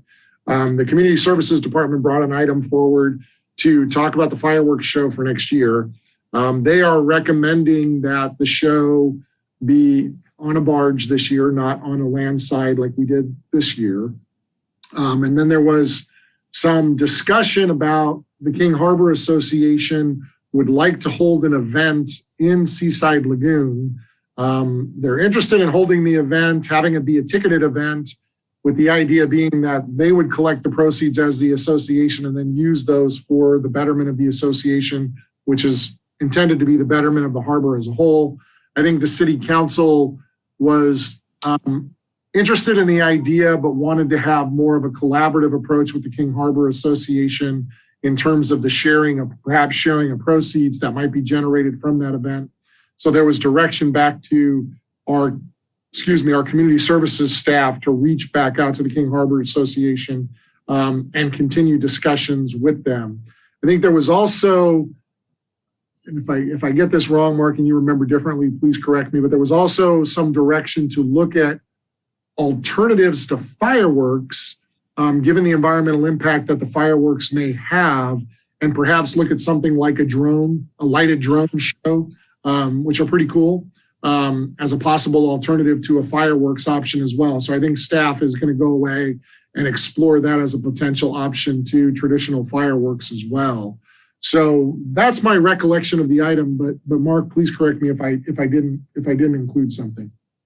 Yeah, that was most of it. I've actually, in the short time since that city council meeting, I have heard things relayed about that meeting that I felt weren't really accurate. So I guess I would just advise the Harbor Commission to listen to anything you hear, secondhand reports about what was said at that, and maybe check back in with Stephen because things that have been going around rumor-wise was that the King Harbor Association was willing to pay for part of the fireworks, and that was the opposite of what I gathered from the staff report. I think I'm getting a head nod from Stephen. The last paragraph of the admin report specifically said that they weren't offering to pay for the fireworks. And then in big red bold print on the PowerPoint presentation, it said the same thing. So I was definitely a little disappointed when people in some position of leadership in the city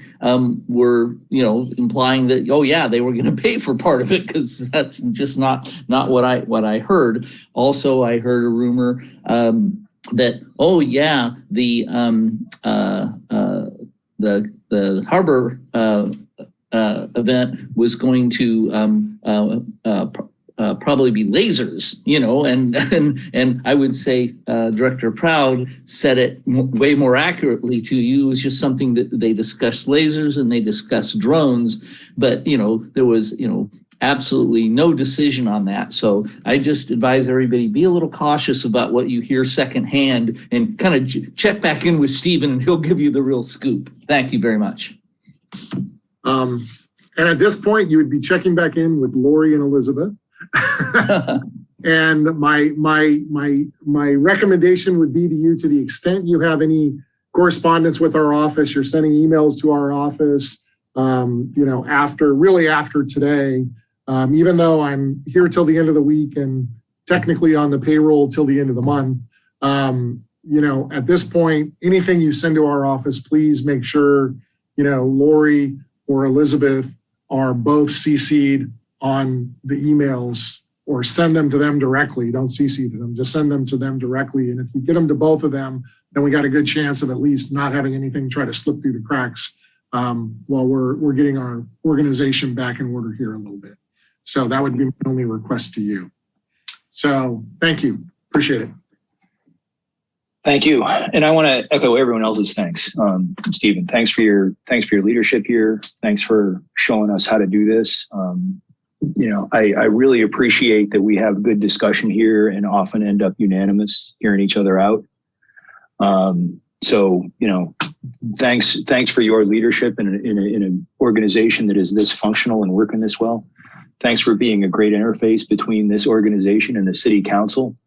I think they're really listening to us. When I started here, I think it was 3 or 4 years ago, we were pretty handcuffed by where we were with, lawsuits and other things tied up. We're getting to a great place. And in the next 5 or 10 years, I think we're going to get to a really great place. And I hope you're really proud of what we're able to build here, because you certainly kicked it off. So thank you very much. Thank you. I appreciate the kind words. I said that in my letter to the city manager when I decided to resign my position. I said, I think that the city is well poised now to take that next step in kind of the next effort to revitalize the waterfront. And I think this public amenities plan is absolutely the right first step in that direction. So I do think good things are ahead for the city of Redondo Beach, and I look forward to it. So thank you all very much. I appreciate it. Thanks. Okay. With that, do we have a motion to adjourn so I can turn my house back on? Yeah. A second. Thanks. All in favor? Happy holidays. Merry wonderful holiday, everyone. Holidays. Yep. Thanks, everyone. Bye. Take care. Bye. Good night.